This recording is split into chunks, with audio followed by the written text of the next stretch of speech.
the wind blowing from right to left as the Cougars will defend the goal to our right here in this first quarter, moving right to left on your screen in their blue jerseys with white pants. A little different look for us today as well. Yeah, one of those uniform combinations the players had a voice in choosing. We'll see how they perform in them today. Rod going to take it at the goal line and bring it out from there, up across the 10, still on his feet. He's got some room to run to the 30, still going from there, and he drags it all the way out to the 43-yard line. Roanagai, 10 kick returns, 191 yards, averaging 19.1. His long was 35 coming in, but he gets Moorpark into a good spot. They'll have to do a good start, and they'll go 1st and 10. Yeah, and that's something the Cougars have struggled with a little bit the last couple of weeks is that opening kickoff. You recall the El Camino game.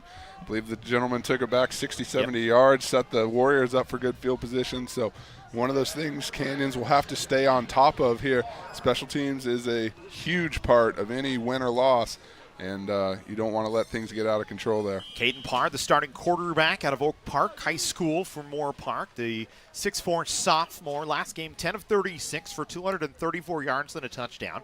He's 123 of 244 for 1,579 yards, 11 touchdowns and 3 interceptions as he'll run on first down. And he'll pick up a long chunk, about 6 yards. So it'll be second down at about 4. Yeah, Tony Testa right there to meet him with the tackle. He's one of those Cougars that's always flying around, one of the team leaders in total tackles this year, and right there on the spot, first snap of the game. Yeah, Testa 24 solo tackles this year, 43 total tackles. Always a guy that's in the mix. Is Parr in the backfield in the shotgun with a back to his left, 2 receivers split out to each side. Canyon shows a 4-man front. Parr wants to throw. Has plenty of time in the pocket. Will dump it off underneath. Not much room to work, though, as once again, Tony Testa right there to make a solo tackle and make sure he does not let the back out of the backfield in Naeem Morgan get much room. Yeah, Testa, the Valencia High School product there. Once again, just in good position. And the Cougars now already on 3rd down, looking to get off the field and see what the offense can do. So it'll be 3rd down and 4. Ball spotted at the Canyon or the Moorpark 48-yard line here. Raiders already near midfield. Parr in the backfield has Morgan to his right. He'll send one man in motion here on 3rd down and 4. Takes the snap, fakes the hand, now gives it to Morgan. Morgan going to try and fight for the line of scrimmage, and he's going to be a yard short. Good job by Canyons to come around and gang tackle him that time. It was a long, delayed handoff. Yeah, delayed handoff, and looked like he had some company in front of him kind of leading the way. The Cougars just zigged and zagged their way around, were able to get to the ball carrier. But you're exactly right, Matt. That's a nice job stopping him just short. And you see it's now, decision time here for Moorpark. Yeah, they may opt to go for it. You're already across midfield, and you're probably going to have to push the envelope a little bit here against this Cougars defense. So would not be surprised if they opt to go for it. Mike Stewart, the head coach in his 10th year of Moorpark, makes the decision. Canyon's going to call a timeout. Ted Iacenda wants to talk things over as he sees the defensive set. It's 4th down and 1, and this is a big spot here early in the ballgame. I know it's first possession of the ballgame, but if Moorpark can get this and continue this drive, it sets them up for the rest of this game, really, when you think about it. Yeah, sets them up offensively, establishes a little bit of confidence for that offensive unit, and maybe gets the Cougars on their heels a little bit, depending on the size of the pickup. Either way, the ability to sustain drives against this type of a team will be important. And first test here tonight, this afternoon, I think College of the Canyons takes the timeout just to kind of make sure everyone's on the same page. They got their proper personnel out there and just, go over what this situation is here. Yeah, you can't take them with you to the locker room, so it makes sense. Going to take the timeout. It'll be 4th down and 1 here from the 49-yard line of COC. Moorpark needs to get to the plus 48. 2 backs in there. And there's a timeout by one of the officials as the Moorpark receiver on the far side, Damian Hernandez, is having some issue with his jersey. So 22 personnel here for Moorpark. There's 2 tight ends in there, 2 backs in there. They'll fake the handoff, give right up the middle, and I think they're going to get just enough. Yeah. I don't know, they need to get straight to the 48. It depends on where the spot is. That's going to be pretty close. Both sides pointing the other way. So I think we might ask for the chain gang to come out. Naked eye from the booth, I think they might have got it, but no, I looking down, I mean, it's straight from where I'm at. It looks like they're a half a yard short. So we'll get the chain crew to come out. Look at the replay, and it was tight. And look where the spot is, and you have to get all the way to the 48-yard line.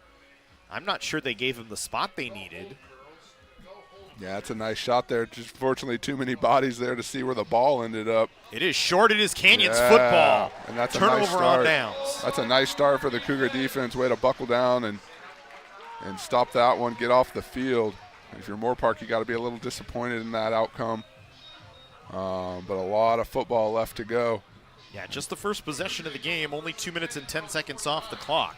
But that is a good big stop for College of the Canyons here early on. And we said Moorpark in that 12 personnel set, really trying to create something that time and just could not get it across the line. So Canyons, a big stop, and they'll go 1st and 10. From their own 49-yard line. And it looks like Luke Coleman is the starting quarterback. They'll give to Donovan Dunn as both he and Damari Smith were in the backfield. So Coleman getting the start here today. Coleman 5 of 11 for 135 yards and a touchdown this season. This is his first start of the year. He has not had many opportunities, but Canyons, without Logan Scarlett, it seems, he seems to have picked up maybe an injury from a week ago, and I think kind of fighting the same thing with Brady Welsh here a little bit.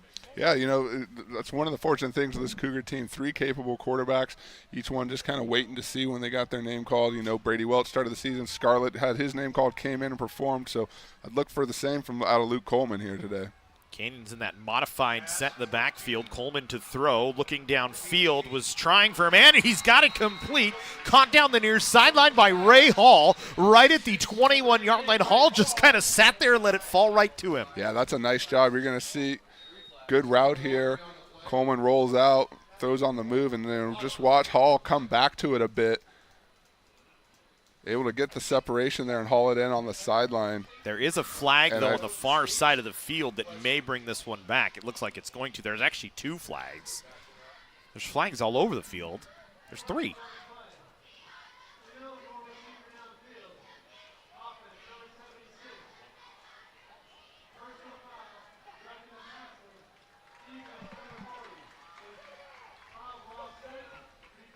So we'll replay second down. The foul's offset. It was an illegal man downfield. Roughing the passer penalty. Fouls go away. It doesn't really matter. We go right back. So the pass complete. Hall wiped off the board. Unfortunate, too, because it was a nice Yeah, nice that throw. was. Nice little pitch and catch. And, you know, it looked like the lineman just got a little over-anxious and got downfield a little too quick. Can't really fault him that much. He liked the aggression there. So we'll come back and do it again. So we'll go second down and 8. Ball still at the 49-yard line. There's a flag on the near side of the field before the play really even gets off. The pass was complete, but knocked right down was Cameron Bowen. Not much doing there, but we'll see what the penalty marker is. I would imagine it might be lined up in the neutral zone or offside on the defense with where the flag came at. Yeah, we'll have to wait and see. Either way, a nice tackle and takedown by A.J. Skurlock for Moorpark. We'll see if it counts for anything. Offside of the defense. So it'll bring another flag and a slow start here on the offensive side for College of the Canyons, but they get 5 yards out of the penalty flag, and it'll stay second down. It'll shorten it to 2nd and 3 and move Canyons into the plus territory at the 45-yard line of Moorpark.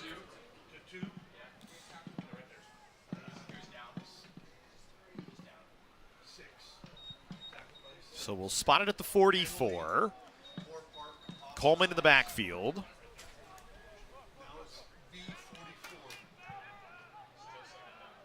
As Dunn in the backfield to his left, will send signs in motion, gives to Dunn, and he's met in the backfield, brought down behind the line of scrimmage by Malachi Hanna. Hanna with 26 total tackles on the year, 12 of them solo, was in the backfield before Canyons could do anything. Yeah, like you said, Matt, nothing doing there. He was right there. Blow that one up. Now College of the Canyons going to have to get down to business here. They want to prolong this drive. Not a lot of movement thus far. You take away the long gain on the penalty, and they've really struggled to get that back. So we'll call it back 3rd and 6 now from the 47-yard line. You need to get to the Moorpark 41 for a first down. Moorpark going to be offside on the play, so a free play. Throwing downfield, caught, but then a whistle before the play even I have no idea. The only thing I can think is that they're going to try and call the lineman for the false start. It looked like he's in the 44s in the backfield.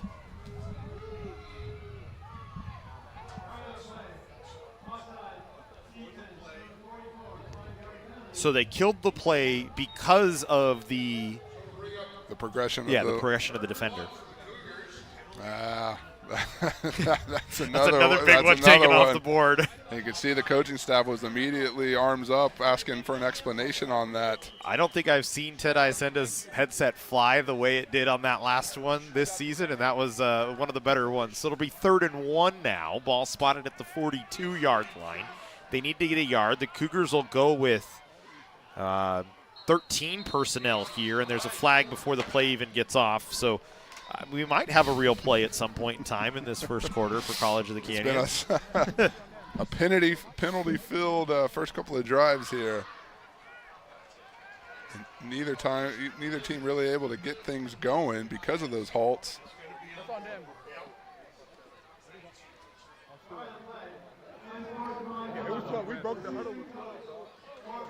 Oh. Okay, so it's a penalty on Moorpark, an unsportsmanlike conduct foul, and it's going to give Canyons a first down, and it's going to move everything well up the field all the way down inside the 30-yard line to the 27, and that's never what you want. That's a costly one because you were looking at a 3rd and short, and all of a sudden you're well across knocking on the door of the red zone here. And so College of the Canyons will take advantage, especially after having the 2 long plays called back. Get a little bit of it there.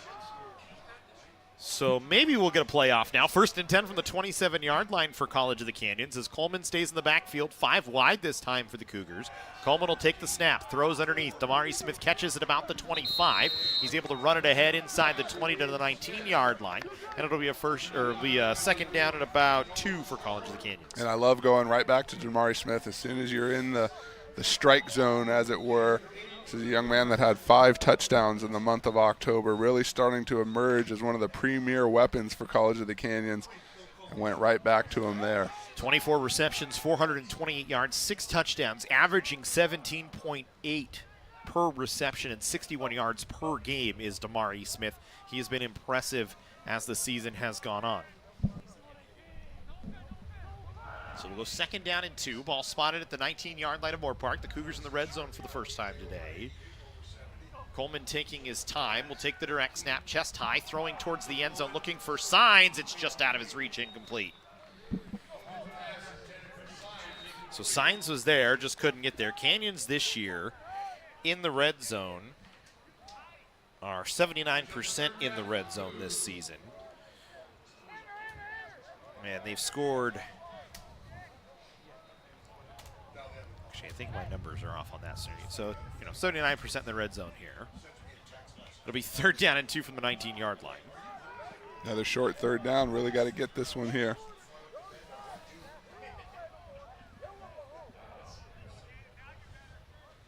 And I actually looked at the wrong side. Canyons is actually 91% in the red zone this year, which is 15th best in the state of California. I was actually looking at Moorpark's numbers, so, things happen. And Dunn with some good hard yards on that one, able to pick up the first down.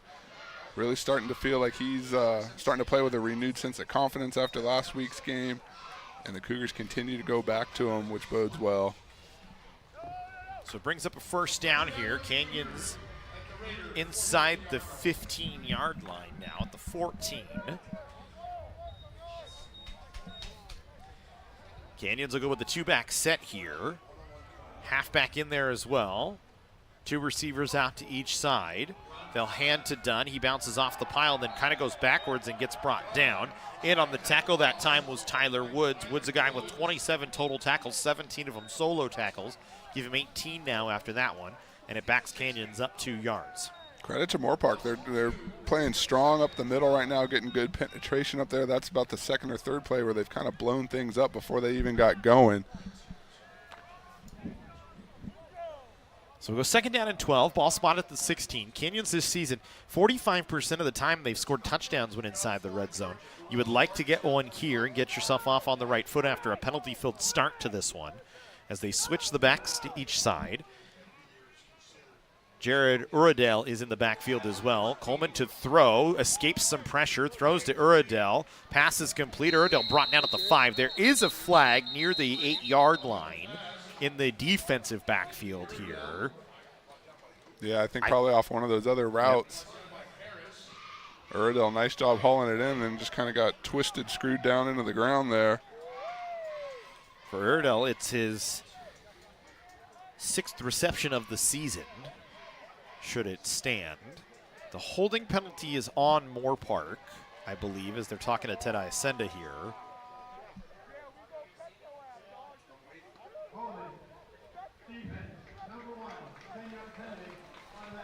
It's a 10-yard penalty. It's an automatic first down for College of the Canyons.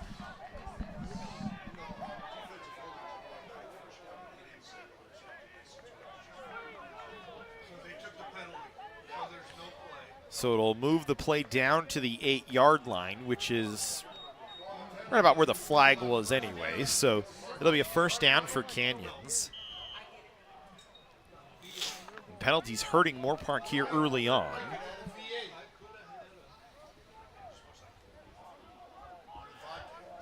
It's already the 4th penalty on Moorpark in the ball game.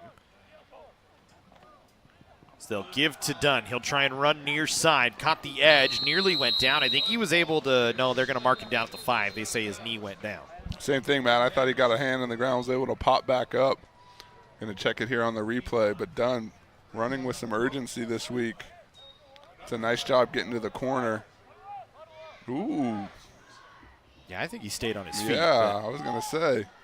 Dunn, 77 for 231 yards. He hasn't scored a touchdown this season in the run game, which is insane. It doesn't matter. The play doesn't count. There's a chop block in the waist. So apparently we are flag happy today. That is the 7th penalty of the ball game here already. And we still got 7 minutes to play in the quarter. I don't think I've seen such a prodigious rate of penalties here. 5 on Moorpark, 2 on Canyons. This will back the play up all the way back outside the red zone to the 23-yard line of Moorpark. And it'll bring us first down and 23 as it's first and goal from there for Canyons.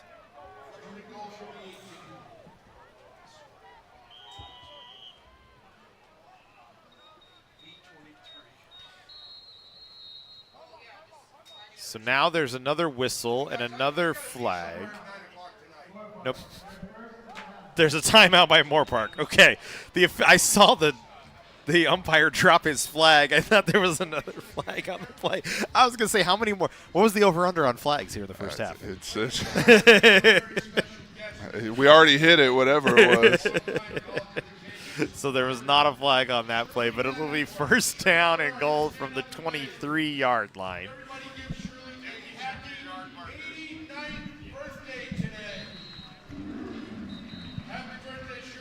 So it's been an awkward start. Not many yards to speak of here early on. Canyons with 2 first downs, one of them rushing, one of them via penalty.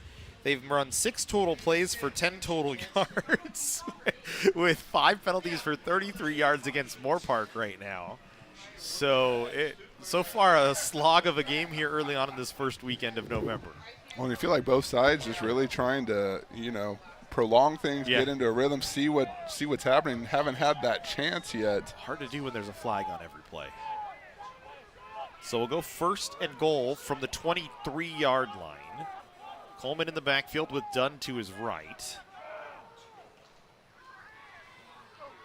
Takes the snap belt high, looking to his right. Now he wants to step up and kind of run with it. He'll scramble out to the outside, throws it off underneath, caught by Signs to get a nice chunk back down to the 18-yard line. Second and goal from there.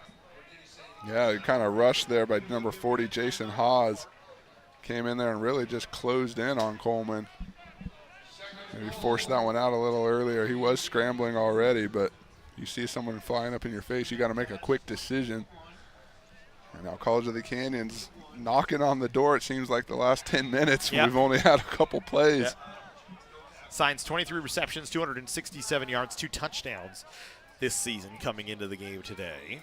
Dunn stays in the backfield. He's been the feature back here for Canyons in this first drive. Coleman will take the snap, belt high, flag on the play, so it'll be a free play for Canyons. Coleman just going to go up and run. Inside the 10, drops the football, picked up by Moorpark. As Vance Harris going to try and return it back the other way, but this play going to be wiped off anyway due to what's likely an offside flag on Moorpark on the far side of the field. I want to say that was number 2, Tyler Woods, on the fumble. It was Vance on the Harris. forced fumble. Yeah, on the recovery. We'll see here. And wait for the flag. Offensive lineman coming off the field. This might stay with Moorpark.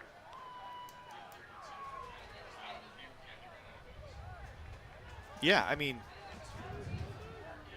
where the flag is, it's in the area of an offside.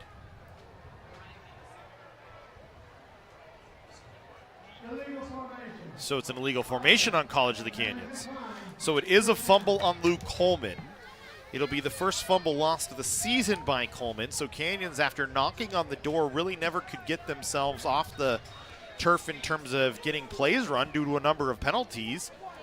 Fumbled the football. It's recovered by Vance Harris. He works it back all the way to the 34-yard line. Let me see one more look at it here. Number 2 just comes up and pops him perfectly, helmet on the ball. And then a little unlucky. It bounced off the helmet of one of the Moorpark Raiders and popped right to Vance Harris. Sorry, stepped on you there, Jesse. No, hey.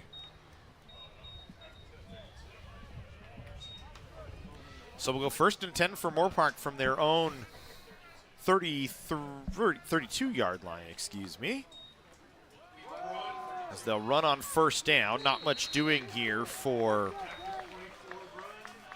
Naeem Morgan, as the tackle was made by Kane Omohundro. Not a shock there to hear Kane Omohundro's name called early. 10 solo tackles, 23 of them on the season. He's been a couple of times Chick-fil-A Player of the Week as well. I say it every week. That kid is a gamer. 2 interceptions last week, a whole slew of tackles, and right back out there this week doing it again. Love to see him out there, leader on this defense. Always the easiest guy to find in the field, too, with the Troy Polamalu haircut. Got those locks flowing. So we go 2nd down and 7. Parr will take the snap. Looks, dumps it off underneath. Pass is caught by, it looked like Yanokian, excuse me. Another flag and here. Another flag on the play. Yanokian out of the backfield this year, 3 receptions for 15 yards before that play. Moorpark doing a good job scheming on that play. It didn't seem like there was very many defenders down that sideline until Geekins got to him there. So it's a sideline warning. It's not a flag that affects anything other than it's a warning. They're first of the game. So 6 penalties, 48 yards for Moorpark here in the ball game. 1 penalty on Canyons, so already 7 penalties in the ball game. And Moorpark with the 1st down. They'll go 1st and 10 from the +47. Parr to throw. Looking, throws it underneath. Pass is caught. Stepping up to try and bring the receiver down was Zach Bowles. It looks like it was Damian Hernandez on the reception. Yeah, Zach Bowles first to the party there, kind of wraps him up and holds it up. And then there's Omohundro. There's a Johnny Smith. There's the rest of the gang there to finish him off. So we go 2nd down and 12. It's a 2-yard loss for Moorpark on that play. Come out in a halfback set here on 2nd down with 2 receivers out to the near side. Parr in the shotgun will take the snap. Wanted to give it to Yanokian. He'll run it to the inside. And actually, no, Yanokian didn't have the football. Confused me. I think Parr was the ball carrier that time.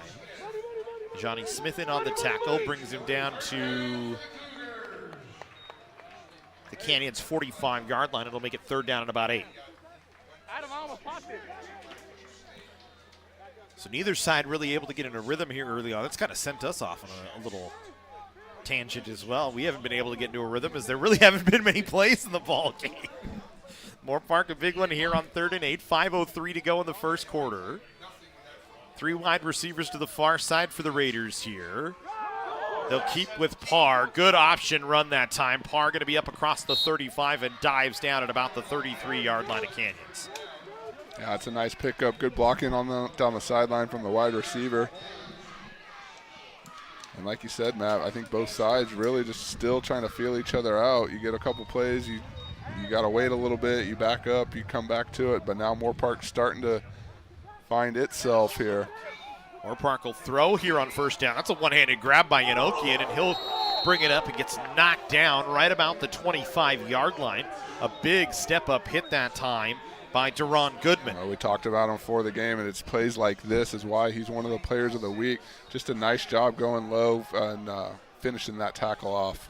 2nd down and 4. It's a 6-yard gain, though. Remember, this is a Canyons team. They only give up 17 points per game. That's 11th best in the state.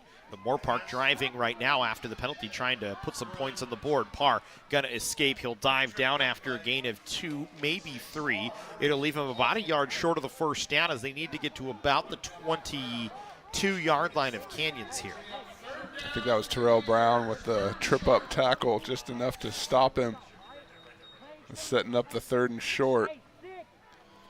And Parr's not a guy that's he's a pretty good runner. He's 73 carries, 359 yards, 5 touchdowns this season. Averages nearly 5 yards per game. So certainly has the legs as we've seen on display here early on. 3rd down and 1, ball spotted at the 23. Moorpark needs to get to the Canyons 22. Halfback pistol set here, as they have Yanokian straight away in the backfield. He's going to be met in the backfield. Right around the edge that time was Jackson Forte. Jackson Forte just came around the corner and, like you said, pounced on him there. Another one of those athletic defenders. Yeah, Jackson Stein in the area. Had he slipped past that, but Forte was the one to take him down. Again, decision time here from Moorpark. It looks as though they're not going to trust the kicking game right now. They're going to go for it on 4th down and we'll call it 2 as it's only a loss of a yard on the play. They need to get to the Canyons 22-yard line. They're spotted at the 24. They come out in that same pistol set with a halfback just ahead of the quarterback who's in the shotgun. They'll fake it. Parr wanting to throw, does underneath. Nearly intercepted, instead knocked away, incomplete. Getting his hands on it was Adam Gookins that time. Had some help from Zach Bowles as well. And Canyons again forces a turnover on downs. Yeah, that's a nice job. Nice coverage out there. Everyone was in the proper spot. You know, I don't dislike the play call from Moorpark. I feel like they were starting to get something going. We talked about it already. You know, no points on the board yet, but this is an offense that's going to really have to push things against this team. And so you go for it. Again, who knows, could have been another penalty called there and you get your 1st down. So I like the play call, just didn't work out for Moorpark. And we'll see what College of the Canyons answers back with here. So Moorpark, a pair of turnovers on downs. Canyons will get the ball back for the 2nd time today, and we'll get to see Luke Coleman run his 2nd drive. New back in the backfield this time for College of the Canyons as they give Dunn, or no, actually it is Dunn once again. Dunn will run this time, tries to get the edge on the far side, still on his feet, brought down by a force of Raiders as a number of them run into him, and it'll be 2nd down. Yeah, it's a nice job by Moorpark, just kind of stringing things out. You see Dunn, like you said, try to get to the edge. Had a couple guys on him, still going, 3, 4. Half the defensive line. It took 5 or 6 of them, and like I said, he is running hard today. Well, and unfortunately, he's now hurt, I believe. That's Donovan Dunn down on the far side of the field. That would be a big loss here early on. And I think just getting pounded up by the Moorpark defense and the athletic training staff hustling across the field to check on him here. So we'll hope Donovan Dunn is all right. I don't see him in the group huddling up here.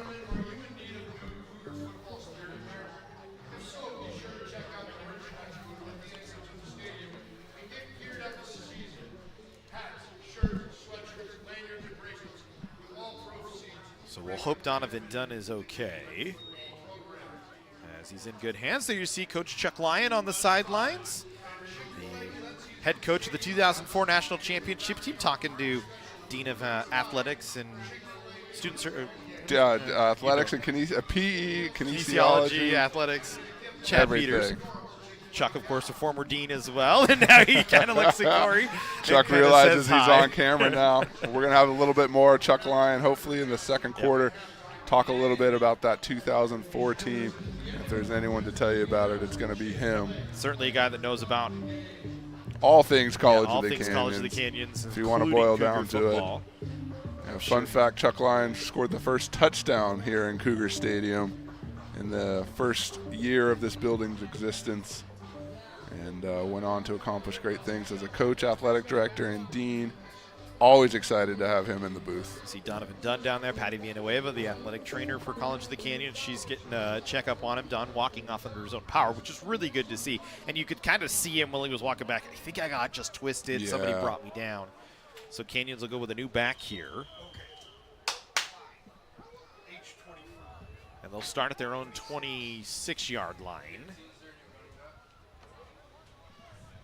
It'll be Patton White in the backfield here as they put Coleman under center. Canyons with a little trickery and end around, reverse, coming back to the near side of the field. Not much doing, though, as they were trying to get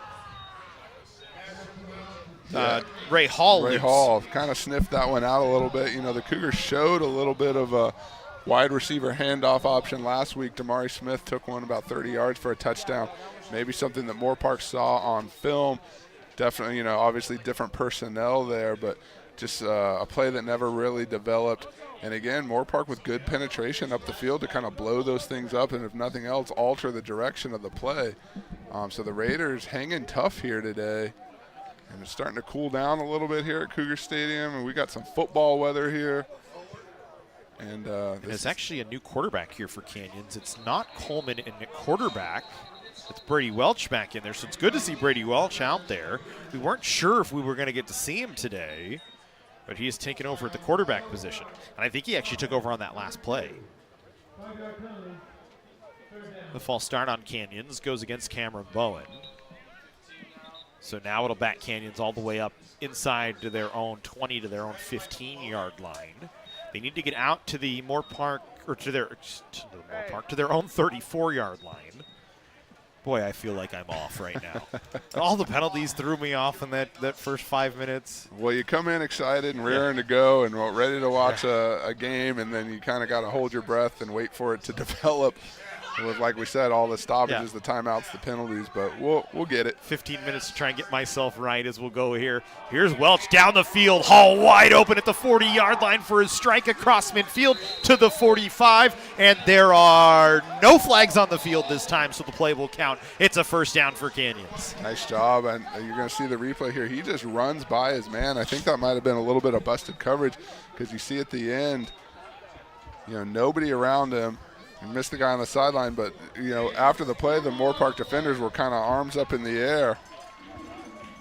You know, he just kind of lets him go, comes back to zone, and then, you know, Goodman's off and running. So that's a nice play. Way to find him by number 3, Brady Welch. First down at the Moorpark 44-yard line. Good to see you, Welch, back in there throwing a strike. 5 wide here for Canyons here on 1st and 10.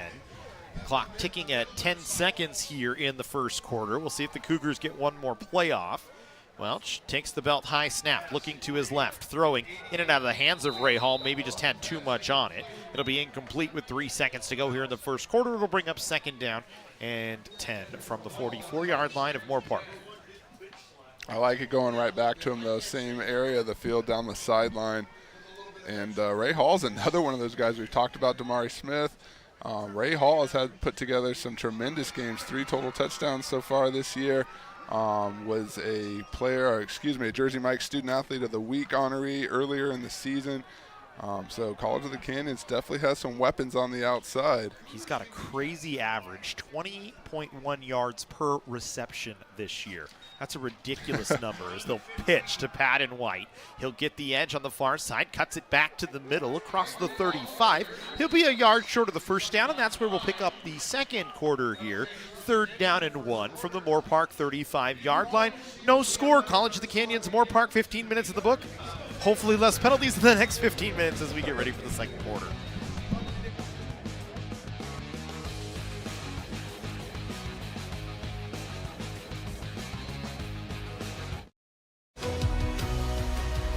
Whether we're on the move or stuck in one place, it's with us.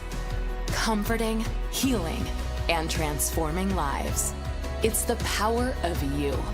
With 4 world-class hospitals and over 170 clinics across Southern California, together, we're building a healthier community.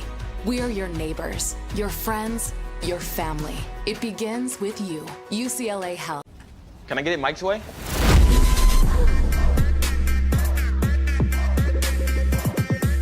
What's happening? And your free sub. Enjoy. Hey. That was super weird. Oh, that? Nah. She just used the Shore points you can now earn from chip and drink purchases to get a free sub through the app. Download the Jersey Mike's app and earn rewards towards free subs with every sub, Pepsi, and Lay's you purchase. Welcome back into Cougar Stadium as we get ready for second quarter action. As the Cougars go 3rd and 1 from the 35 of Moorpark. 2 backs in the backfield this time.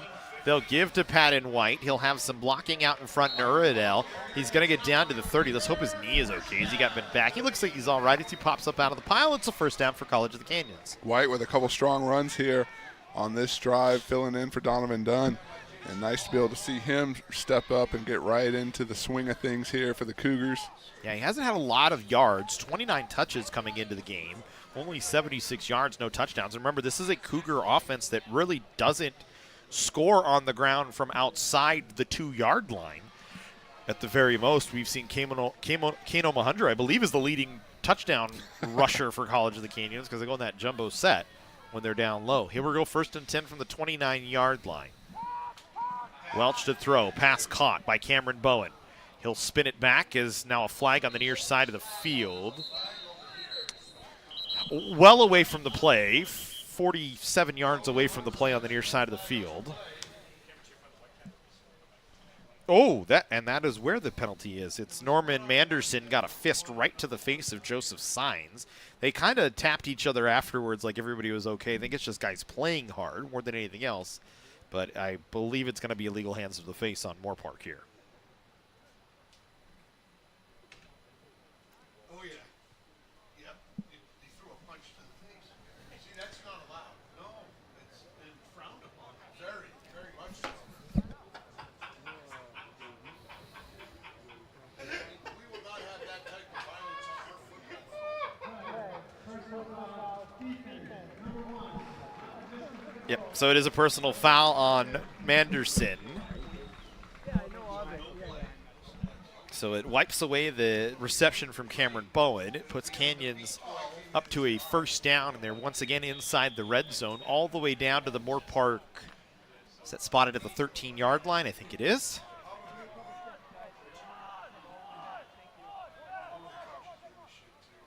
So here we go, 1st and 10 from the 12. They'll give to White. He's going to gain the edge on the far side towards the corner of the end zone. In for his first touchdown of the season. Patton White, and Canyons has a 6-0 lead. Patton White doing his thing on this drive, and then finally was able to cash in for the Cougars. Looked like a nice lead block for number 23, Jared Uradell, out there. And you're going to see this is just a simple handoff. Get to the edge. Nobody's there. Uradell leading the way and finds his way into the end zone. That's a nice job for the Cougars to be able to sustain that drive, punch in and get the points. Just believe it or not, the 5th rushing touchdown of the season for College of the Canyons. 16 of their 20 touchdowns coming into the game have been through the passing game. That's just their 5th of the season. The extra point is up and good from Luis Rodriguez, who is 21 of 23 on the year on the point after play. And Canyons has a 7-0 lead, 13:56 to go here in the first half. So a good drive, a sustained drive. After the Donovan Dunn injury, Patton White comes in, picks things up for him. Yeah, I think the most important thing, you complete the drive. You know, it's one thing to have a sustained drive, hold the ball for a while. You saw College of the Canyons a couple possessions ago come down and lose it due to the fumble. The ability to stay the course and punch in there, get your points on the board, kind of maybe start to set the tone here if you're the Cougars. And you can tell he's excited. You get your first touch of the year.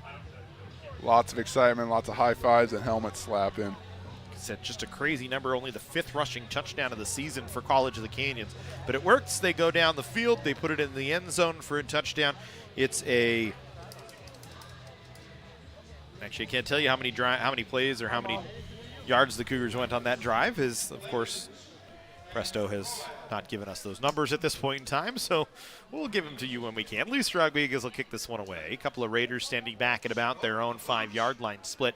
It's a short kick. This is a Chuck Lyon special right here, and it's recovered by College of the Canyons, I believe, at the 35 to 25-yard line. It is Cougar football. That's a Chuck Lyon special. Well, maybe a fitting tribute to that 2014 that we're celebrating today. like you said, Matt, I've heard the stories. Pooch it and run to the spot. Run to the spot and stop every day at practice. They're talking about it, but it looks like it's going to stick with College of the Canyons. And I think that was Kano Mahundro that came up with the ball. It, yeah. That kid is everywhere. And that's a nice job to continue to seize this momentum. You get points on the board. Now you get the ball back, and you're right in striking distance again. Brady Welch and company trotting back out there, ready to go back to work. And that's a nice job. Nice little flashback. Speaking of the man walking up into the booth right now, give him a headset and we'll get him on. That was a Chuck Lyons special right there. Turn up your mic. Good to see you, Coach. What's up, fellas? How we doing? How you doing, Coach? Great day. Yeah, we just saw we ran that play every day in practice when I was here as a student athletic trainer. I used to watch run to the dot and stop for 45 minutes, it seemed like, and it just worked out. Canyons gets the ball at the 25-yard line. Welch will throw, passes incomplete, knocked down. Good to see you up here. Yeah, it's a good day. Yeah? Celebrating your 04 team? Yeah, there's some good guys here today. Who'd we see out there? Lance, Schumann, Michael Carr. Michael Carr was fun. They're all fun. Juan Sanchez. Who else was here? Oh, Schumann. Schumann was a tight end for us. Third string, didn't play it down. Funniest guy in the room. Loved him. Loved him on the team. I mean, he was a spark plug just in meetings. So funny. Well, it's, exciting to see such a tight-knit group. The 2014, you talk about 20 years ago, we had the opportunity to see them at the College of the Canyons Athletic Hall of Fame induction in 2017, and it was like a day hadn't passed. They were still as tight and together as ever. Fernie Vasquez looks like he can still play, man. He does. He does. I saw him down there on the field. He looked like he could still go. Did we check his eligibility? Do we need to call Albert? He's got Fernie, how old are you, man? He's got that big sash going, too. He looked good down there. Oh, it was all good. So talk about that 04 team. It was such a special team. We've talked about it before, you and I know you and Jesse have talked about it as well. It was one of those things you guys kind of knew you could do something, but you weren't sure. You're never sure going into the season, and then it just developed into something crazy. Forever, all we ever talked about was the process and not the outcome. Forever, I mean the day-to-day grind of the process. And so I'd get pissed off at them on Wednesdays because because we're not doing what we're supposed to do, fellas. It's the process, and then let it all hang out on Saturday. We did have a nice conversation about the Valley game. Which was the game that we almost lost. The pivotal point in the season, as I recall. That was the game. Oh, that's a nice scramble. Welch with a very good run. He's going to get a good chunk of yardage. They're going to actually spot him down at the 19-yard line. So to leave him short here, 3rd and about 4. Needs to get to the 15-yard line to continue the drive for Canyons here. Our ex-defensive coordinator, Leon Kreiner, was coaching at Valley. So was Don Fellows, by the way. 2 names in Cougar football history. Oh, yeah. And for those folks at home not completely familiar, the 2004 team, conference, state, and national championships, the first team in community college football history to go 14-0. And just like we talked about, a tremendous season. Nice pickup. Welch going to throw towards the end zone. Hall can't come down with this, knocked out at the last minute.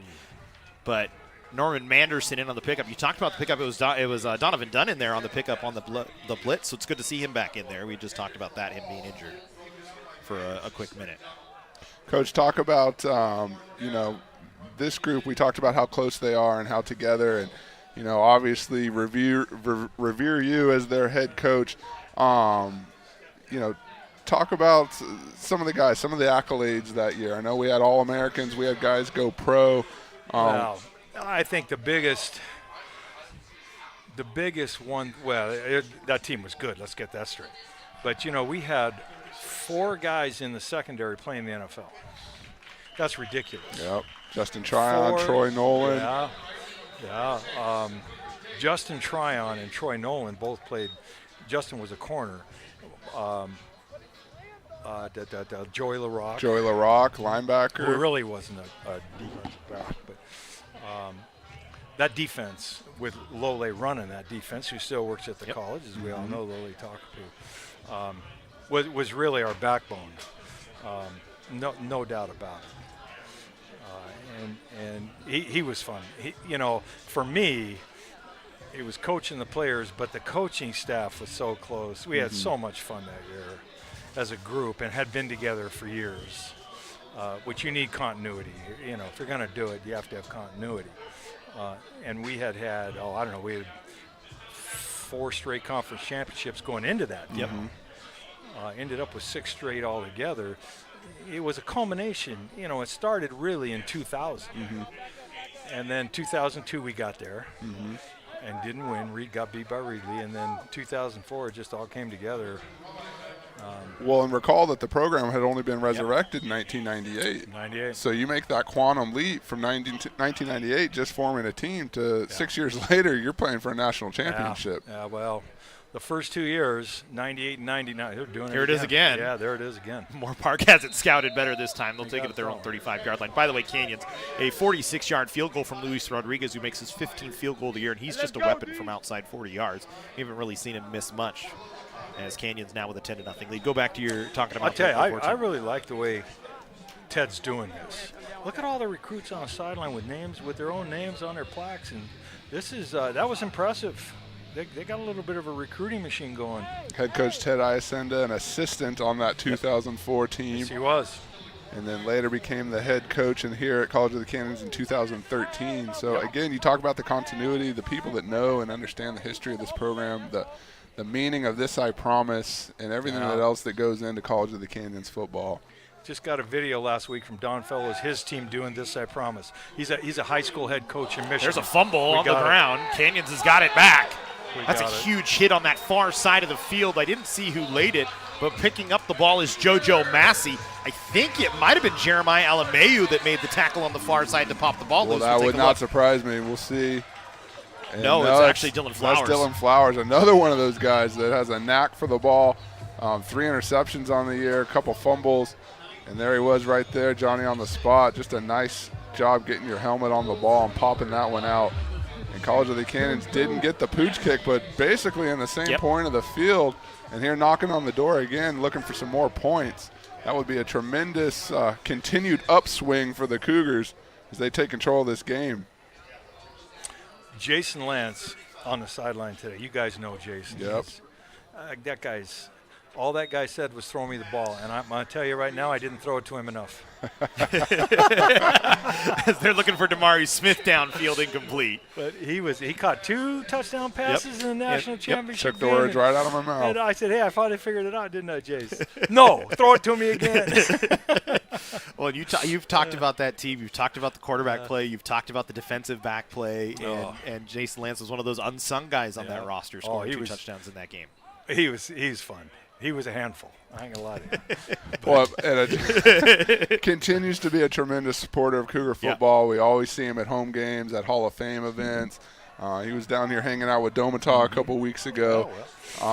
So again, I think that's the most impressive thing. You take the accolades, you take the trophy, and the legacy, but the fact that these guys continue to come back to College of the Canyons and want to be a part of this is truly impressive. Still talk to Corey Miles, who was our quarterback of that team, who had played a year of Ventura, and I had recruited him.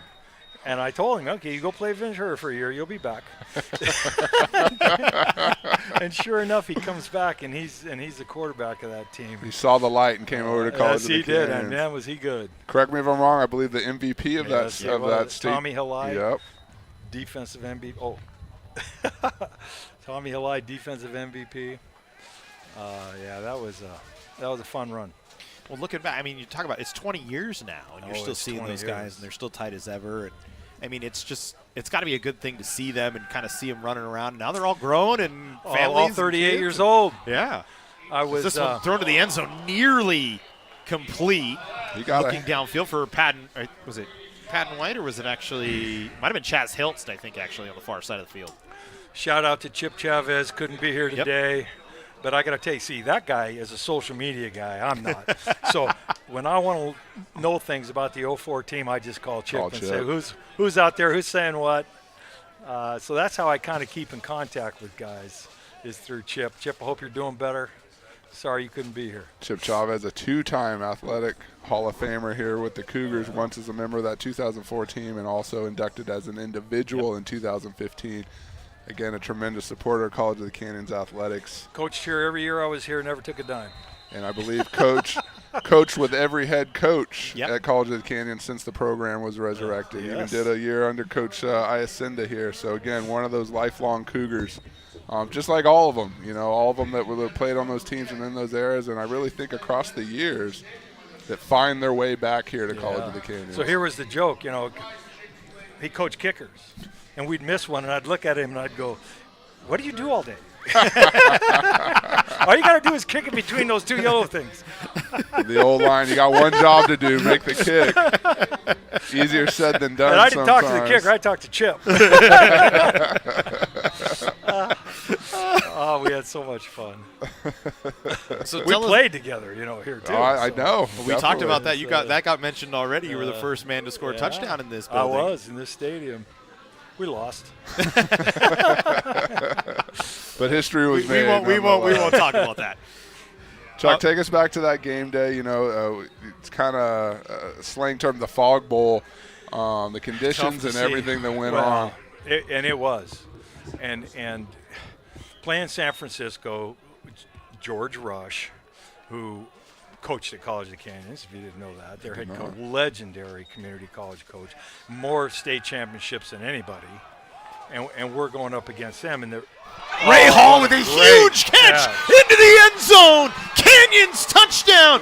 Welsh took a shot on it, took a shot on the pass, took a shot as he threw it away, and Hall steals it away from the defender to make it 16-0. Hall had 2 or 3 guys around him, and that was a gamble of a ball, but a beautiful ball. And you look at the spiral and just finds his way to the Take a end shot zone. too. What a great catch. Look at him high point this football. He goes up for it. And just climbs the ladder and gets up to he it. does. That's a nice job. Ray Hall, number 88 out there. He does.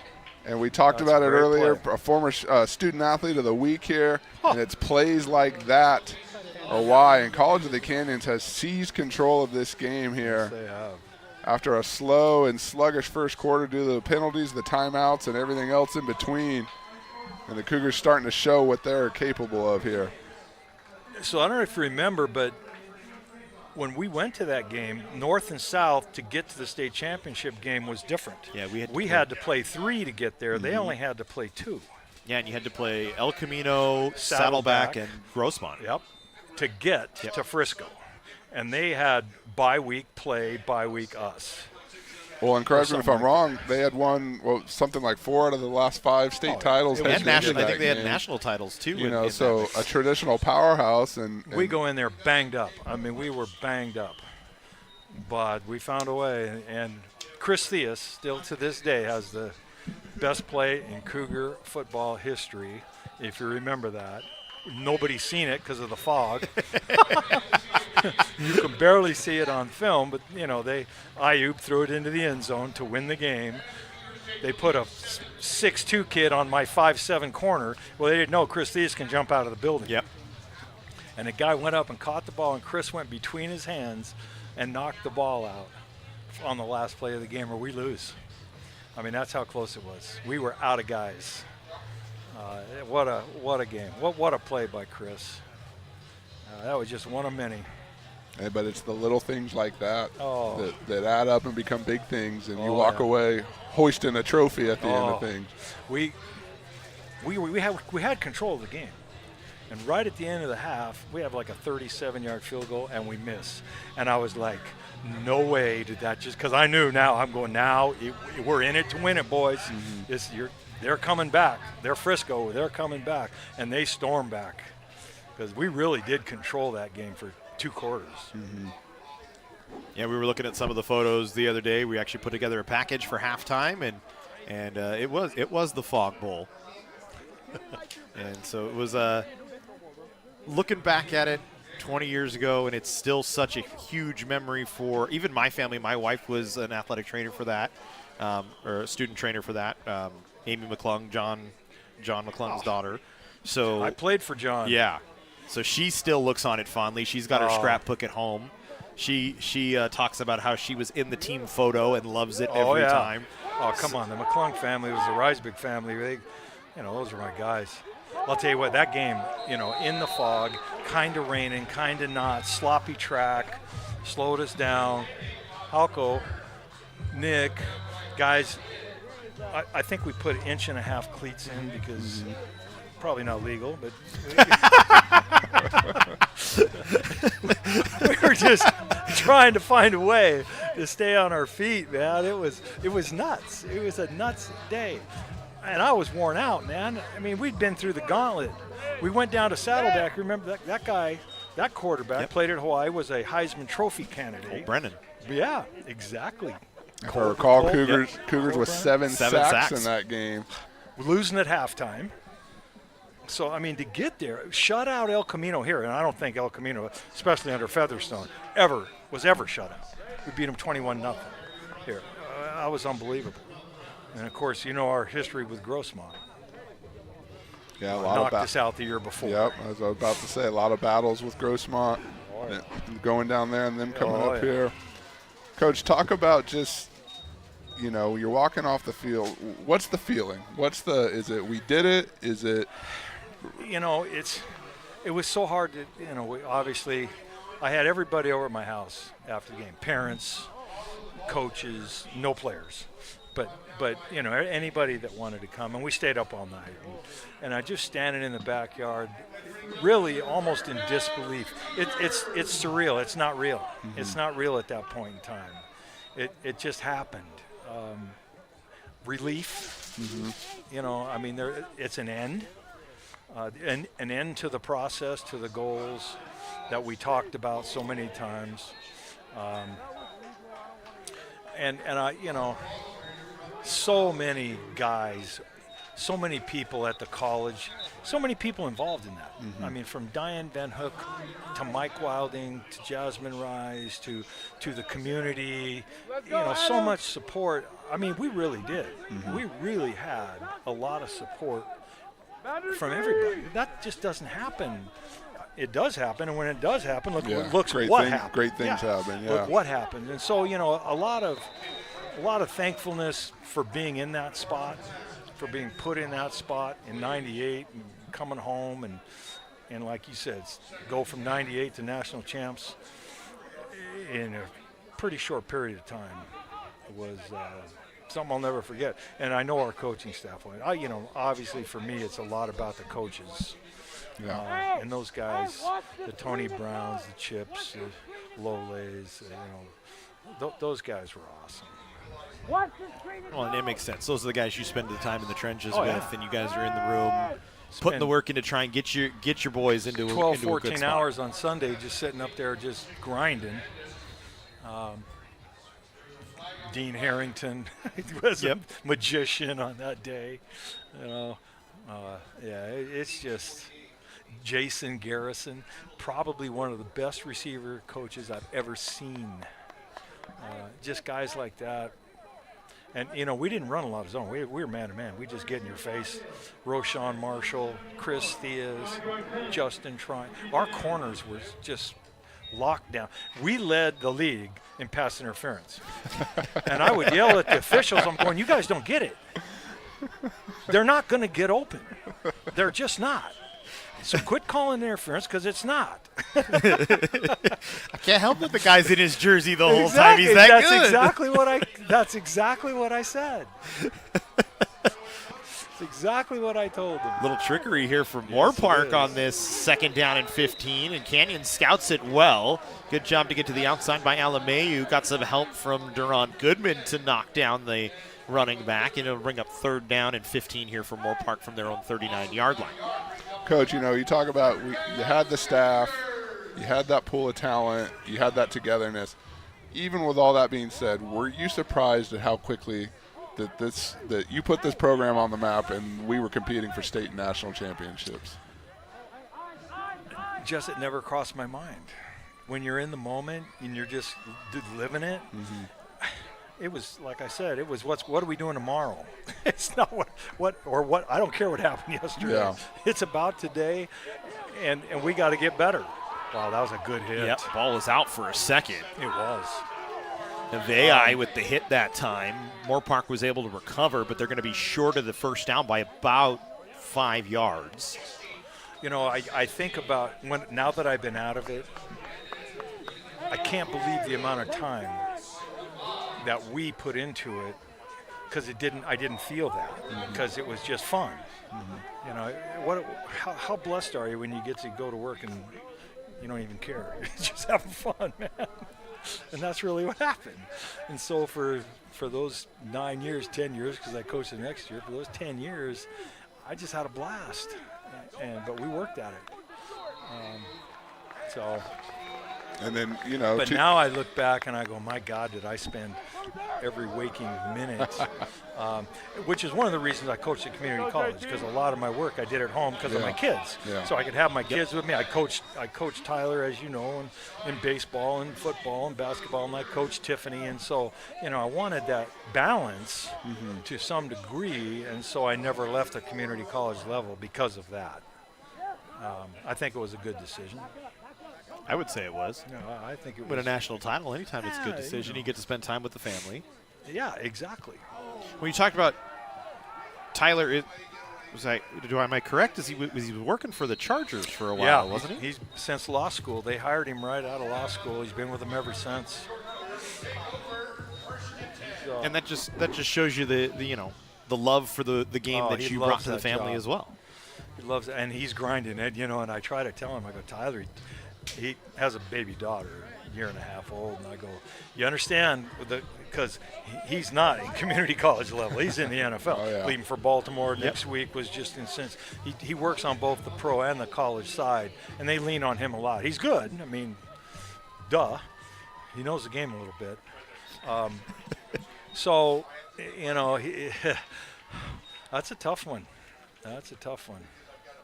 But he loves it, and if you love what you're doing, then you got a great job. Never work a day in your life, right? Not much doing for Mackenzie Parks that time. So you talking about made a good decision staying at the community college level, and you've gone on. You came in at the athletic director. You came the dean here as well, and it's kind of just furthered the program on. And we've seen more and more people come in, Jesse and myself, and we're kind of guys that talk about it. We don't want to go anywhere. You're really one of the guys that started that for us, so we do have to thank you for that. I really appreciate it. And how's it? Looking back on those types of things and seeing how much the program has grown, how does that make you feel as a guy that kind of really started things, along with Len? Don't want to take away from Len. No, Boney man, as that well. guy is a walking history book. Just overthrew him. Jesse got hired too late. We should have hired him the first time, and I yelled and screamed and pouted about that. But they finally got it right. But absolutely, you know, I went and I'm pretty good at seeing a big picture, and I'm pretty good at judging people and talent. Like I want to say that I had a part in putting Chad in the dean spot and Matt Crater in the athletic director spot, and I think we're in a good place. I really do. I think we're in a good place athletically, and it's challenging. There's going to be more, as you know, my board of trustees days. That's really not my style, but I did it for a while. There's going to be challenging times ahead. But this is one college that will find a way.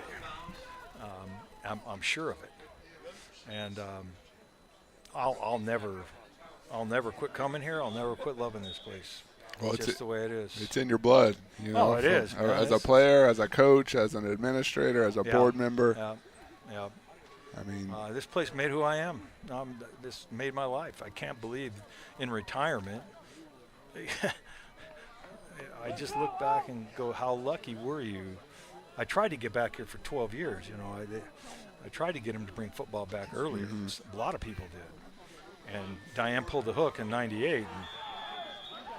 And the rest is history. If they wouldn't have hired me, I don't know what I'd have done. I'd still be in Pasadena. Talked to Trevor Brackett the other day. Yeah. He was at Pasadena. Another ex-player of mine that just did Dr. Trevor Brackett. Let's go there. Came here as a quarterback. I said, you're not a quarterback. You're going to play receiver. No, I'm a quarterback. I said, no, you're not. Full scholarship. Well, and you talk about too, you know, the it's penalty. Yes, it is. The pride in this program, the things that have been accomplished, but more importantly, the student athletes that have moved on in their careers, academically, athletically, as people and community members, as family men and women, and when you see those types of things and the legacy that has created, how do you feel? Well, every day we had a team meeting before practice every day for about an hour, and we didn't talk about football. We talked about just what you said, Jess. We talked about how does this translate to real life when you're out of school. That's not good. Yep. Brady Welch going to have to dive on that one. Ball all the way back they're going to spot it at the 27-yard line. So it's going to bring up 3rd down and forever for Canyons. What's it going to be like when times get tough, and you're learning. You're learning who you are, learning how to dig deep. There is adversity in life, and you've got to handle it. And so a lot of our conversations were, one, academically, obviously, because that's why you're here. Let's get that straight. And then number 2, the life lessons that you're learning. And we really did have a lot of conversations about that. And it brought us closer together. I think it was one of the things that galvanized us as a program, because they knew it wasn't all football. Yeah. Well, and I think that too, started with you, but that's still one of the foundations of our program. I've heard Ted talk about it time and time again. It's, how are you going to respond when you're leading your family, when you're in your career, when the things aren't going the way you expected? How do you respond? How do you rise up? And I think that more than anything, heck, everyone remembers their playing days and their football buddies and everything else, but it's those life lessons that you learn and you take with you. And for the players coming back, passing those on to the next generation of Cougar student athletes. I tell you, that's what I miss the most, is getting in front of them, getting in front of the players and really having conversations about whatever the topic is of the day. I miss that more than the coaching aspect of it, where you obviously have their attention. You have a captive audience, and you can say things from your heart that you believe with nobody else in the room. I think that's important. And you just say it. Because I don't think that goes on enough today, personally, but I'm old. Not that old yet. So recap here for a quick second. 17-0 Canyons. Moorpark with the ball on their own 37-yard line, 1st and 10. 4:51 to go. Being kind of a slowdown after that Ray Hall touchdown. Moorpark will pitch it out on a little pitch and catch caught by Corbin Hale, and it's close and enough for a first down. They'll get 11 yards on the play. Yeah, Moorpark's done a good job picking up chunks here and there, just have yet to cash in, able to sustain things. And that's a credit to this Cougar defense seemingly coming up with the big play when they need it the most. So I'd be remiss to not ask you. Got you up in the booth here. What have you seen from this Canyons team so far this year, the games you've come to, and especially in this game here today? Oh, I watch. Thank you for the live stream. We're glad somebody's watching. Oh, no. I don't miss. You know what? I really like this defense, and I have all year. I think Danny's really doing a good job with this group. And offensively, as you know, the continuity, we got hurt. We got our quarterback hurt, and they're on and off. But that's kind of the nature of the beast, because you need continuity in that for the year, and they're learning how to play again, I think, a little bit on offense. But come on, they're about to be 6-2. That's a good year. You mentioned assistant head coach, defensive coordinator Dan Corbett. We've mentioned it here in the booth. Played another former Cougar. He played for you. Yeah, Talk about Dan as a player, because I played against him in high school. Oh, you did. At Valencia Saugus. But how this was is new he? for me. I did not know that. That makes a lot of sense. How was he at College of the Canyons? I'm going to tell you, and he's not going to like it when I say this, but just tell it like it is. He's an overachiever, no question. Would you agree? Athletically, he was all right. But I'll tell you what, his heart and his intelligence, obviously, the game, his instincts made him better than he probably was. And here's another guy. Went on to play 4 years, got his degrees, made a life of it. It worked out well for him. Yeah. Natalie and him have a great family, great life, and there you go again. That's why I sleep well at night. Things like that. Because that's a pick. Interception right down near the 2-yard line for Canyons. Deron Goodman just running underneath it. There is a flag on the near side of the field, and it looks like it's an offside. Actually, there's one on the far side of the field, too. There's one on each side of the field. Boy, how many pieces of laundry have we had out there today? That's at least 10 or 12. Yeah. So the pick goes away.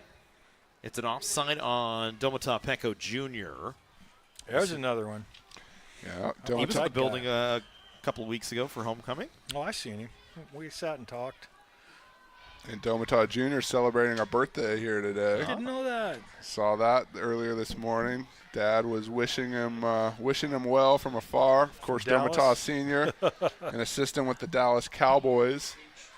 And, again, one of those guys, was not on the 2004 team, was here in 2002 and 2003, but continues to come back and be involved with this program, has spoken at our Hall of Fame events.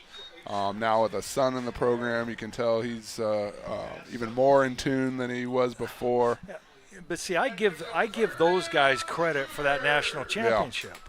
Yeah. It's the guys before them that built the program, built the culture. And when we recruit and recruits that come in, they go, you're not going to believe what's going to happen to you here. It's going to be good, but it isn't easy. Yeah. So there was a culture built by the players, and they passed it along. So those 2001, 2, 3, 4, 5, and of course then Garrett takes over, and they just kept going. Well, and so many of the things that were established with you continue to be mainstays of our program. I mean, real quick, tell us about this, I Promise, and how that came about. Kevin Rayburn, first year, we had a receiver, Kevin Rayburn, great kid, just kind of, I don't even know how he got here, recruited himself. He wrote that. Mm-hmm. He absolutely wrote that, and we picked up on it. And can I tell you that this I Promise is nationwide? Mm-hmm. It is used, every coach or player that became a coach, that their kids are playing and coaching, it is nationwide. I talked to 2J, I talked to fellows, you talk to any of them, and this I Promise is coast to coast. Yeah. It still is. Yeah. And I'm telling you, it meant something. Oh, and it still does. It still does. I'm telling you, it does. I mean, you watch. I used to watch eyeballs, man. I want to see eyeballs when guys are saying it, because then I knew who's in and who's not quite there yet, right? And I'm telling you, it was all in. They were all in. Well, I'll say it's, someone that works here but did not play here, it's infectious. I mean, just being around and seeing the energy and the response, and there's going to be a clip here at the halftime show. And I want you to look at your eyes, because you're as excited as anybody else buddy, I was doing in it. And, I mean, I think it's powerful. And it's, just like it says, I play for the man beside me. I'm never going to give up. Never give up. Well, we've used it multiple times before. We used it during the 50th or 40th anniversary celebration when we had that package come through, and it's just players continuing it on each and every time. And it's super impactful and super powerful. When I was coaching, we didn't go up. We came down on the field to warm up, and we came 20 minutes later than the other team, or a half an hour later, because we never went back up. Because I felt like if I have to say something pre-game to make them play well, then we're in trouble. Because that lasts for about 2 minutes, and then you got to play.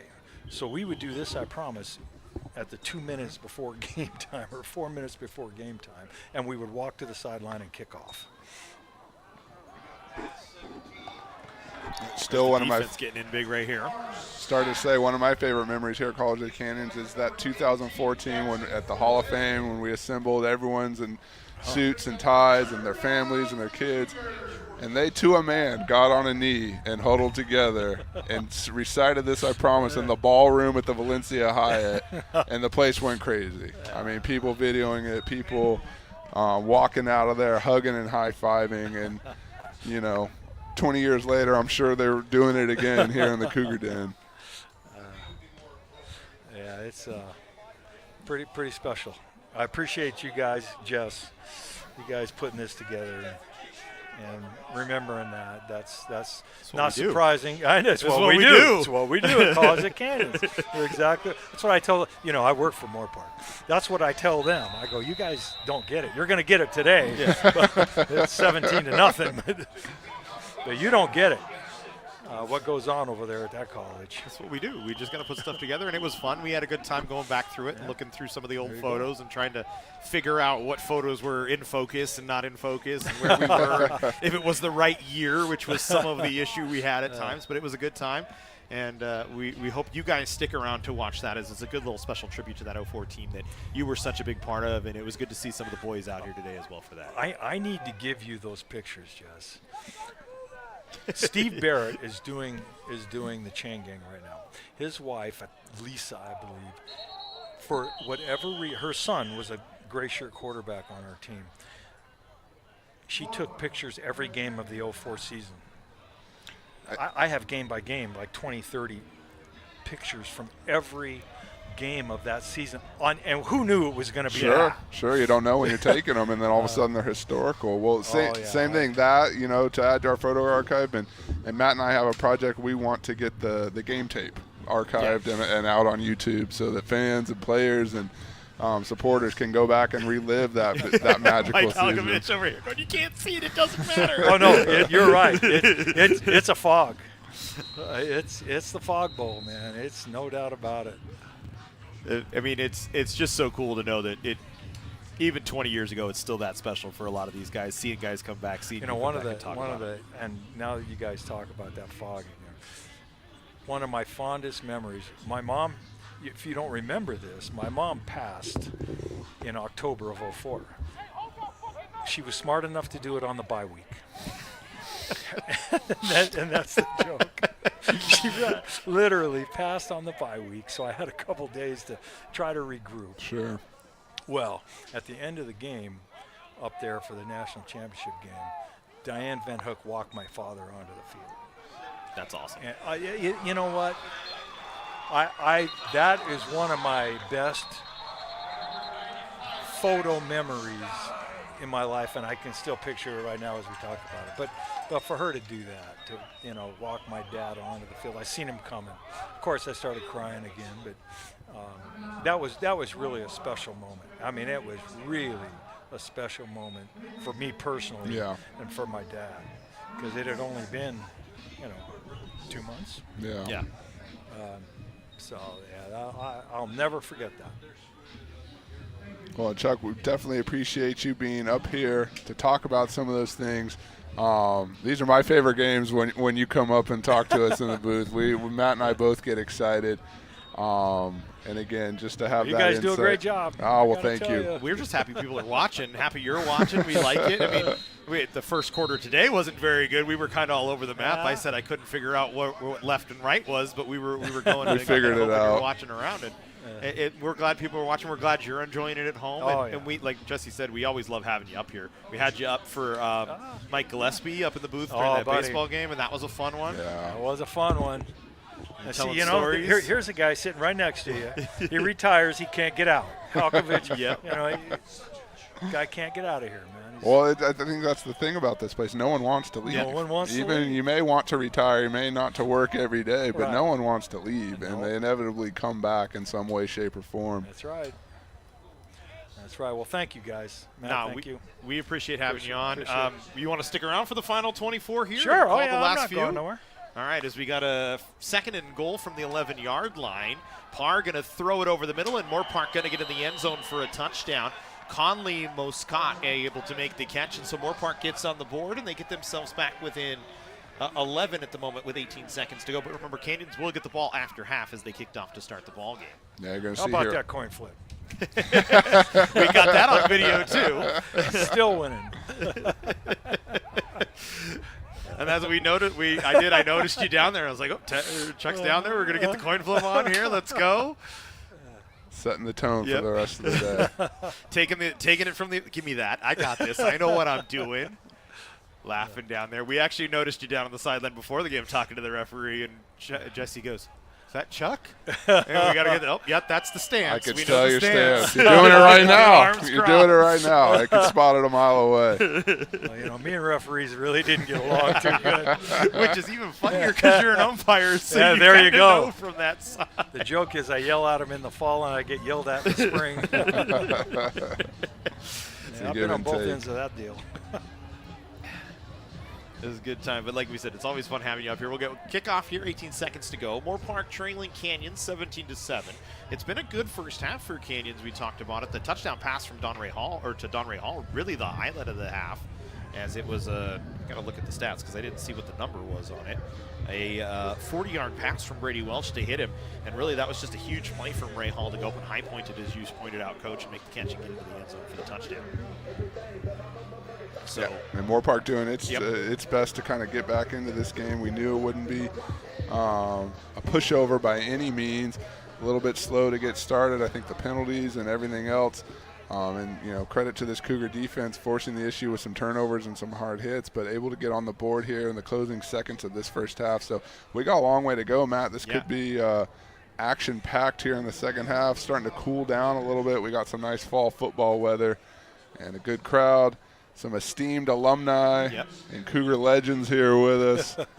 And you put all that together. I see Banks on the sideline. He came back. See that? Yep, everyone's back. Coach Banks. why would you want to leave, as you said? We go to work here as this He's is gone. Damari Smith right up gone. the middle. He's got room, a block out in front. Only one man to beat. Smith to the 10, to the 5. Touchdown! Damari Smith! Touchdown! COC! Damari Smith with his 4th touchdown over the last 2 games. This one, a long one. And he's showing some of that track and field speed out there. Just a superb athlete. Gets down the field and punches it in there. First kick return for a touchdown this season by College of the Canyons. Wow. Easily the longest for Smith as you take a look at the replay. And Coach saw it about 40, 60 yards out. He's gone, and that's all it took. Had a convoy in front of him. Outruns, that's a nice block right there. Gives him just enough room, and then the rest is Damari. Yeah, really no chance for Jeremy Gamble, the kicker, to get to him. Smith was taking off. And again, very happy for him. He works hard. Has been a 2-year player here for us, a track and field athlete. Every week making an impact here for the Cougars. Student worker as well. He'll be up Student helping worker, us. yeah, his brother's a student worker for us. Funny story, I asked his brother who's faster. Josh Smith, his brother. I said, who's faster, you or Damari? Of course, he said he was. But I don't know. We might have I'm going to wait till check the that spring race. and line them up and see what happens. But tremendous play, and College of the Canyons continues to seize control of this game here. 7 ticks left on the clock. And just when Moorpark thinks they're getting themselves back in the football game down by 10, that's a huge play to close out the half. And remember, it's 2 for 1. Canyon's going to get the ball back out of halftime as well. So a big touchdown run for Damari Smith as he takes it at 90, we'll call it 95 yards, as he had a back heel on the 5-yard line. You take one more look at it. Who's that out in front on the block there? He can't catch you. Datavius Bledsoe was actually the man out in front on the block to block the kicker and make sure he was able to spring loose for the final few yards. So a good play for College of the Canyons, just what they needed going into the break, and you saw a few of those in your time. Yeah, well, see, you know what I think of? We played Moorpark. First 10-0 season, I thought. We're up by 5 with a minute left. They had a kick returner up, number 4. I don't remember his name. I go to Chip. I said, Chip, I don't care where you kick it, just don't kick it to that guy. It hit him right in the 4, and he returned it 100 yards for a touchdown, and we lose. And we lose and go 9-1. And I was like, no way. So when I seen that, that's what I thought of. I thought, You got a same flashback? Oh, I did, man. Chip, I know you're listening, and you know that's true. It's never the big plays for you. It's always the big plays against man, you that you I'll remember. never forget it. Because just like a poker player. We've never had a 10-0 season. I thought this is going to be it, man. It was like our 9th game, and that happened. I went, okay, next year, and we did next year. I'll never forget that. Don't kick it to number 4, right in the number. Anywhere else but him. I'll never forget that. 7 seconds to go here in the first half. Moorpark will work in the shotgun here and they'll just take a knee and take it to the locker room. So the Cougars will take it 24-7 into the halftime locker room. They'll get the ball back out of halftime, and so, pretty good start for COC, Jesse and Coach. I mean, nothing more to ask for really at that point, 24-7 a lead. No, you take that and you go up to the locker room feeling good, and you make whatever adjustments you need to, and you come out here and finish business here in the second half. See, that's the hardest in my mind, and go back to that 04 season, is keeping focus in games like this or a 2-score lead, because as you know, if you lose focus and they start coming back, it's hard to stop that. It's hard to stop that. And so that's why it was so, we'd go up to halftime and I'd get pissed because a guy didn't do what we told him to do during the week. Well, but Coach, look at the score. I said, no. It ain't about the score. What did we tell you to do? You didn't do it. You need to do what we coach you to do. And so that was really, during 04, it was more about, are you doing it the way you've been taught or not? And are you doing it full speed? And I've heard him say that 100 times over the years. Because if you just go on score, you're going to let up, and they're going to see you let up, and then you're in trouble. Then it's going to bite you eventually. And so, some of the hardest things to do is coach those types of teams when you know they're better, but you got to play. You still got to play, right? Coach, thanks for coming up. We appreciate it. We're going to pitch it to this package we put together for the 2004 team, of course. I'm going to see it. As we've been talking about for the entire quarter, pretty much, the 04 team. National championship team, the only national championship team in school history, the first team in community college history in the 3C2A to go 14-0. So here's a very special look at that 2004 national championship team for you. Just 7 years removed from the resurrection of the College of the Canyons football program, the Cougars 2014 did the unthinkable, posting a perfect 14-0 record en route to conference, state, and national championships. In doing so, the Cougars gained the distinction of being the first team in the history of community college football to finish the season an unprecedented 14-0. The improbable run earned the Cougars the 2004 JC Gridwire National Championship and the JUCO Football Network Co-National Championship honors. The state and national championships were all program firsts for College of the Canyons, while the conference title represented its 5th straight. Canyons marched through the first month of the season with a string of convincing victories. Week 7 saw the Cougars tested for the first time in a trip to LA Valley. Canyons entered the fourth quarter of that contest trailing for the first time all season, but managed to pull out a 48-45 victory during a wild second half, which featured 5 lead changes. 2 weeks later, the Cougars would be tested once again, with the COC defense rising to the occasion in a 16-0 road win over Bakersfield. In the regular season finale, Canyons posted a 59-13 victory over Moorpark to win the Western State Conference North Division title. Showing no signs of a letdown, the Cougars made short work of El Camino College in a 21-10 victory at the WSC Bowl, marking the first postseason shutout in school history.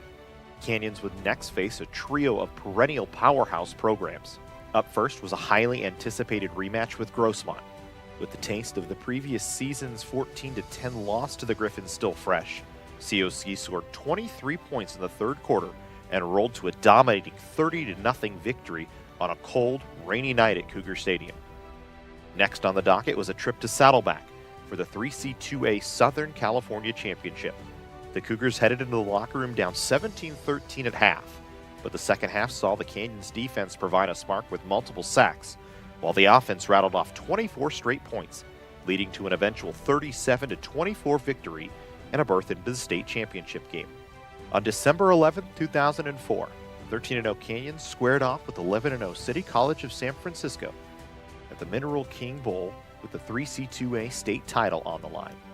The Rams entered the game as favorites, riding a 23-game win streak and 4 state and national titles in the last 5 years. In a game that will forever be remembered in COC lore, the Cougars went to battle in soggy, foggy-filled conditions that made it tough for players, coaches, and spectators to even see the playing field.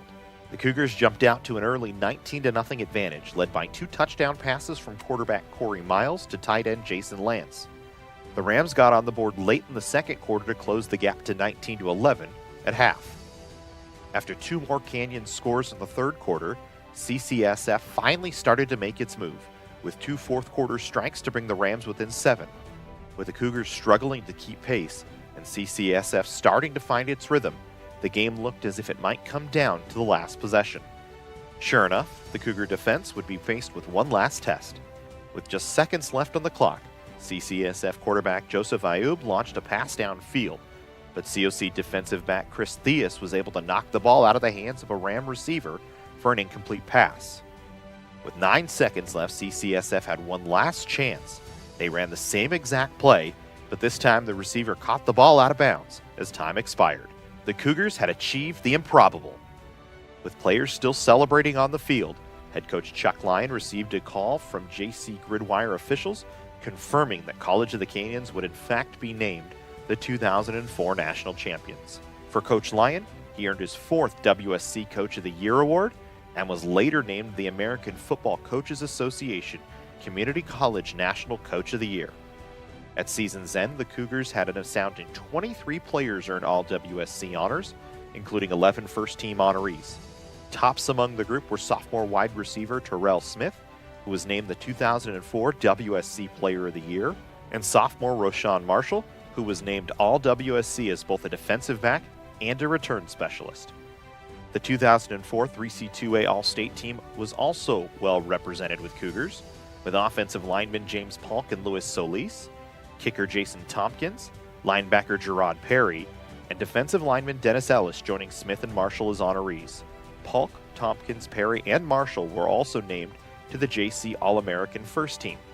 More than 20 players from the 2004 team went on to play at four-year schools after leaving COC. 3 players, Justin Tryon, Troy Nolan, and Joey LaRock, would eventually play in the NFL.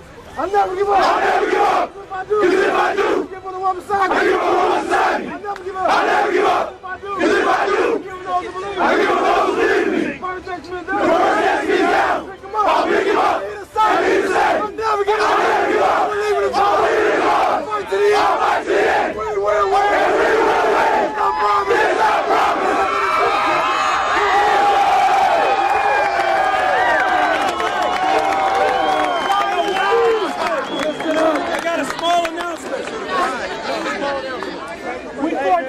We've been crowned national champions!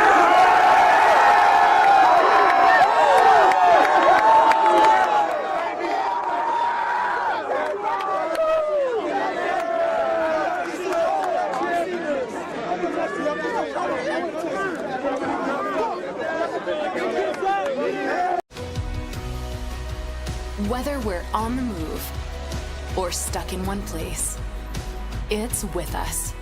Comforting, healing, and transforming lives. It's the power of you. With 4 world-class hospitals and over 170 clinics across Southern California, together, we're building a healthier community. We're your neighbors, your friends, your family. It begins with you. UCLA Health. Can I get it Mike's way?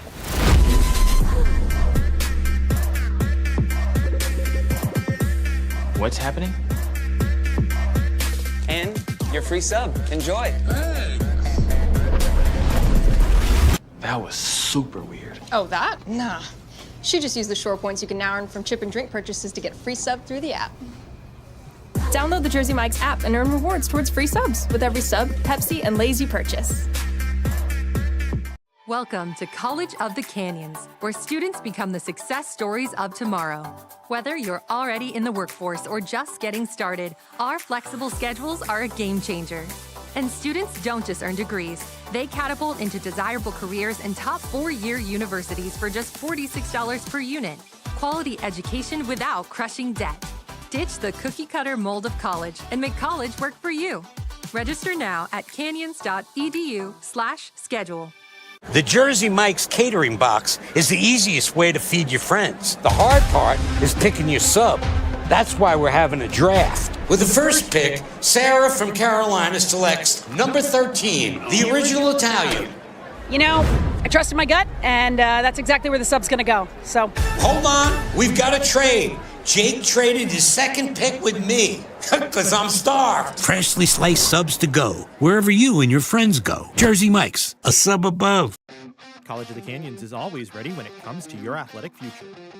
With 17 intercollegiate sports programs to cheer for, opportunities for student athletes to learn, train, and compete, and a championship mindset that has produced state and national titles, College of the Canyons and the Cougars athletics programs offer a great college experience. Take control of your athletic future at College of the Canyons. Visit canyons.edu/schedule and cocathletics.com now. Welcome to College of the Canyons, where students become the success stories of tomorrow. Whether you're already in the workforce or just getting started, our flexible schedules are a game changer. And students don't just earn degrees. They catapult into desirable careers in top 4-year universities for just $46 per unit. Quality education without crushing debt. Ditch the cookie-cutter mold of college and make college work for you. Register now at canyons.edu/schedule.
Welcome back into College of the Canyons Cougar Stadium as we get ready for second half action. College of the Canyons and Moorpark. The Cougars with a 24-7 lead at the halftime break, and they'll get the football courtesy of the Moorpark kicker here in just a few moments. They got the 24-7 lead after a Damari Smith kick return for a touchdown just before half. So the Cougars will look for something similar here to start the second half. You look at some of the numbers for each side. Each team with 8 first downs in the first half. It was a penalty-filled first half. 9 penalties for 75 yards against Moorpark. 6 penalties for 35 yards against College of the Canyons. So we'll hope the second half is a little cleaner. We want to thank Chuck Lyon coming up here and talking to us in the second quarter about the 04 National Championship team. We hope you enjoyed that package we brought together for you on that team. As Damari Smith trying for another return. This time he kind of gets clipped up, and he'll be knocked down at about the 26-yard line. Jesse comes back in with us now after he was chatting, watching Bobby play some baseball, talking about card shows coming up next week. You got a lot going on, man. A lot going on. Fun day up here in the booth. Again, another shout-out to Chuck Lyon. Always fun having him in here. Always fun talking football and talking College of the Canyons. Chuck, a big reason why I'm in the position that I'm in here at the college, so definitely grateful for that. And, hey, we got a heck of a ball game here going on, a little bit of time left here. The nice second half. We'll see how things shake out, but College of the Canyons doing a nice job in that first half. I look for more of that type of action here. Cougars will start with the ball here. Welsh will give on the first down play, and not much room for Donovan Dunn. He's brought down behind the line of scrimmage. Moorpark thinks the ball came out. They're pointing like it's a first down for them. We'll take another look here, and it did come out. I think it bounced back into the hands of Donovan Dunn, and courtesy of Sean Scott, the offensive lineman, was able to maybe poke it back to him. Well, that could have been potentially troublesome for the Cougars, especially, Moorpark got on the board there. You come out and start the second half, you take over. Cougars avoided that one, and now it's back to business. Weather's changed a little bit here. The clouds have started to roll in. We were kind of expecting some rain potentially here today, and it might actually get there. White going to keep it on the option run. Tried to get the edge, then ran into Donray Hall, then got drugged down. And he's going to get about an 8-yard gain. He looked like he had plenty of room to run on the outside if he had gone to the edge, tried to cut it back, and you can see him run right into Ray Hall here. Yeah, just kind of pinballed off of him there, looking for the opening. You see Ray Hall's doing everything he can. Get out of the way. It wasn't quick enough for Brady Welch. He just ran right into him. So it'll bring us 3rd down and 4. Ball spotted at the Canyons' 32-yard line. They need to get to their own 36 for a first down. Welch with the tight end, or the halfback set with Uridel next to him and Dunn behind him. We saw this work with Patton White for a touchdown run earlier in the ball game. Now they'll move Dunn right up next to Welch, and a flag for a timeout. Canyons taking too long on the play clock, and they'll call a timeout before the final second of the play clock ticks off. So an early timeout here in the second half, but Canyons a 24-7 lead, trying to start off with a good drive, and already off to a better start as we haven't had a flag in the first 2 plays. Yeah, and I think you take that timeout just like you said, Matt. You got a 3rd and manageable here. You want to be able to prolong things. The last thing you want is for Moorpark to come out and take this with decent field position. And so nicely utilized timeout. Coach Isena never afraid to take them when you need them. He's not one to save them in his back pocket. Certainly doesn't take him to the locker room with him. No, so, let's regroup. Let's go back out here and see what happens. You look, Caden Parr, 10 of 12, 67 yards and a touchdown for Moorpark. Brady Welch, 3 of 9, 93 yards and a touchdown. Luke Coleman, 2 of 3, 13 yards and a touchdown. Patton White, 3 attempts for 27 yards and a touchdown today on the ground. And then, of course, Ray Hall, 2 receptions, 81 yards and a touchdown. And that'll just tick his average yards per catch up. It was already at 20. Today it's at 45. Welch throwing downfield, looking for Damari Smith. Incomplete. Good coverage down the field that time by Tyler Woods, as he was able to run right with, actually scratch that, it was Vance Harris, run right with Damari Smith, and it'll bring up a 4th down.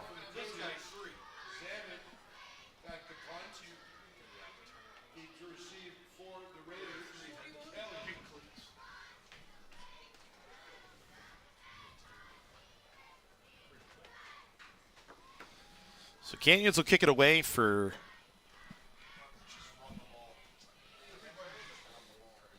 think just the first time today, really. Second time today as this one punted. It's taken at the 35-yard line. It was Zamet punting.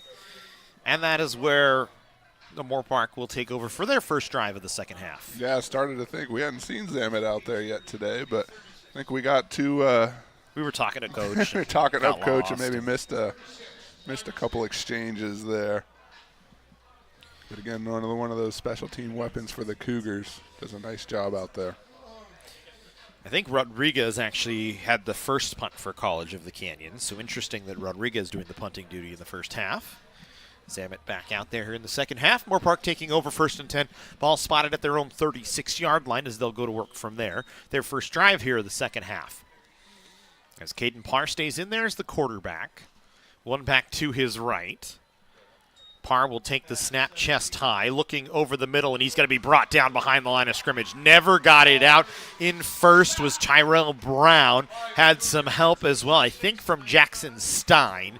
And the sack for College of the Canyons, their first really of the day. Tyrell Brown out of Killeen, Texas, and before the quarterback even has a chance, he's got Brown right in his face with the takedown. Stein was there. It looked like Jackson Forte off the edge as well. A lot of guys are starting to play together here on this defensive front, and it's equating to positivity for the Cougars defense. It'll be 2nd and 17 here for Moorpark. They'll give right up the middle ahead of steam that time for Yanokian, and he's going to be able to get back to the original line of scrimmage plus 1 yard. It'll be 3rd down and 9.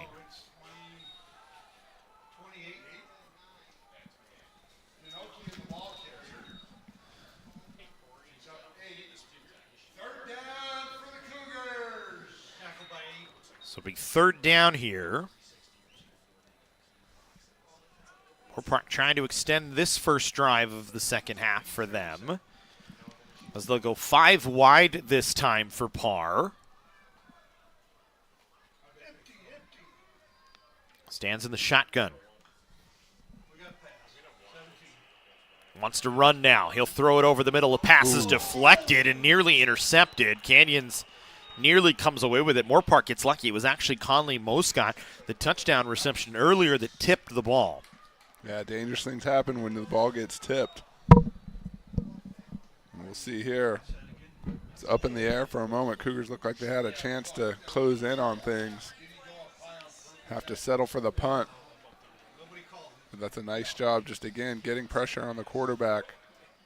2 plays on that drive where they were right in his face.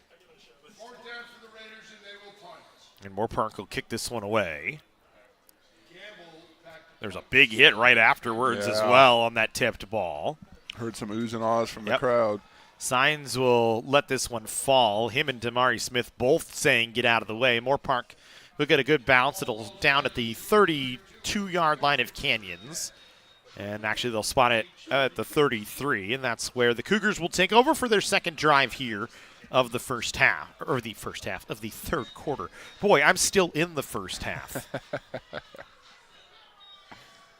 You know, we just have those days sometimes.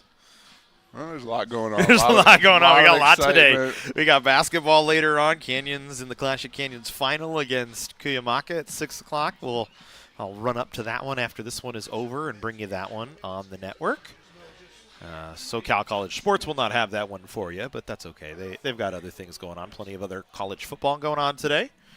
As 1st and 10 for College of the Canyons. Welch with 5 wide this time. They'll send Smith and McCullough into the backfield, and they'll pitch to Damari Smith. He'll try and get the corner just using a jet of speed across the 40. Took a huge hit and popped forward, and he's down on the sidelines. That was a big hit running in by Tyler Woods. You'll see the replay. Smith just takes the pitch. See who ends up hitting him here. I think number 6 is the one that got the big lick on him. A.J. Skurlock. Damari Smith, tough kid, pops right back up. And Smith going to have to go to the tent here.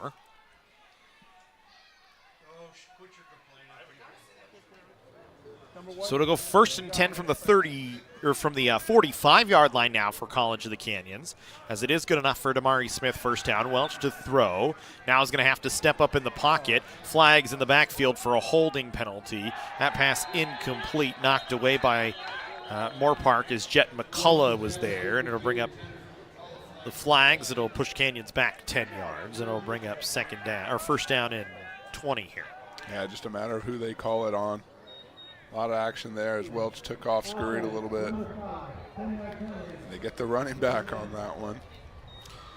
I'm surprised by that because it looked like there were about 4 bodies that fell on top of somebody. I think that's one where you just pick a number. Who was close? Yeah.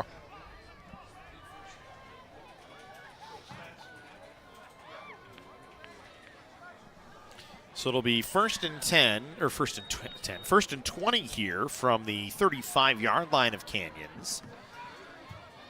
It's done in the backfield. Welch rolls the pocket to his left, but there is a flag and a whistle before the play. A legal procedure on College of the Canyons.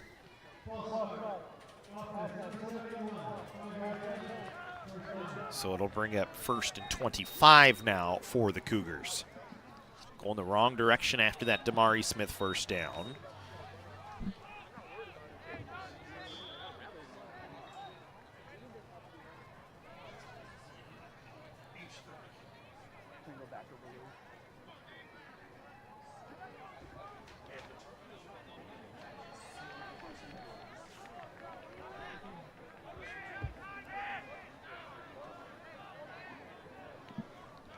So first down at 35. Ball spotted now at the Canyons 30. This one downfield towards Signs, incomplete. So good throw from Welch. It just never got to him, just a little bit overthrown. That'll bring up 2nd down.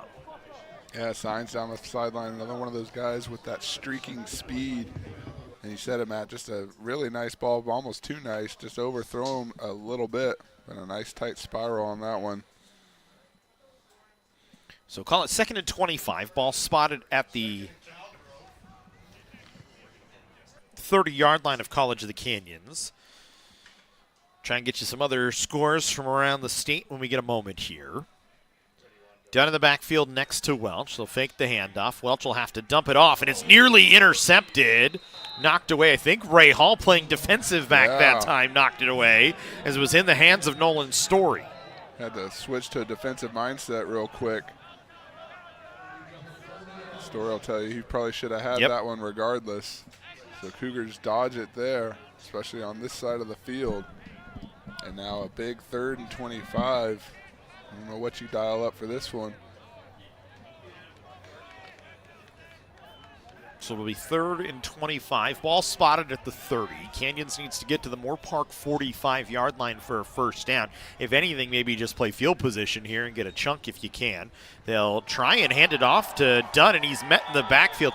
Blowing it up back there for Moorpark was number 87, who I don't have listed on my defensive roster. Brian Johnson, have him listed as a tight end on the original roster out of Camarillo, but regardless of what position he's lined up in, he was in the backfield in a hurry. And again, Moorpark has done a nice job today throughout this ball game, getting upfield, getting penetration, blowing up some of these plays. College of the Canyons has benefited from a couple long gains that has put them in scoring position, but Moorpark hanging in there throughout the duration of this contest. Moorpark receivers standing back at about the 40-yard line. Zamet's punt called for a fair catch by Rice Kelly, and he'll take it at about the 41. So that's where Moorpark will take over. Looking at the out-of-town scoreboard, Foothill leading Diablo Valley in the first with 9:11 to go in the first, 7-0. Santa Ana beating West Los Angeles 21-8. Sequoia's leading Reedley 13-3.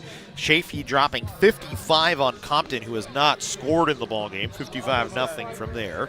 American River a 26-20 lead over Sierra in the 3rd quarter. And then San Mateo a 37-7 lead over City College of San Francisco. That's an interesting one up north, as that one's at City College of San Francisco. Pasadena 22-7 over Southwestern at halftime. LA Southwestern, we should say. Modesto a 7-0 lead over Sacramento City. Citrus a 17-10 lead is on first down. Moorpark will bring it ahead, and they get about 5 yards. Citrus 17-10 over East Los Angeles. And then in the National Northern League, El Camino trailing Antelope Valley on the road. That's a big one for College of the Canyons looking at it right now. 14-7 in favor of Antelope Valley in that one, so we'll keep an eye there. Fullerton a 38-0 lead over Grossmont, and that is the only game that has some sort of score on the schedule for us right now. Again, we go back to it in this division. No week is a gimme. Antelope Valley struggled a little bit in taking it to El Camino so far. Not much for Parr that time as Canyons had it well scouted, strung it out well to the outside. It looked like Tony Testa was one of the guys running him down. And actually it was the initial play by Roderick Colquitt to knock him away. And it'll bring up 3rd down and 6 here for Moorpark at their own 46-yard line. They need to get to the Canyons 48 for a 1st down. Clock ticking inside of 8:55 now in this 3rd quarter. Still 24-7 in favor of College of the Canyons. Parr will take the snap, keeps it himself. Not much doing as he's brought down. Guess who? Kano Mahundro. Number 2-4 out there, the playmaker. And we'll see what Moorpark decides to do right at midfield. Looks like they're lingering around. They're going to go for this one, I think, Matt.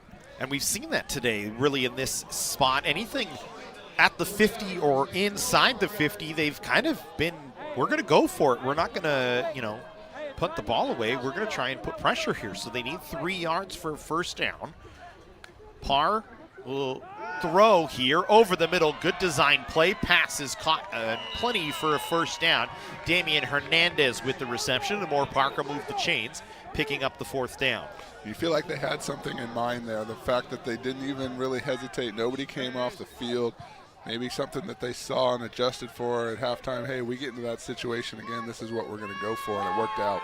Moorpark 0 for 2 to that point on 4th down. They get a conversion that time. Now they'll throw to Jacob Stewart, who's knocked out of bounds. He picks up 8 yards.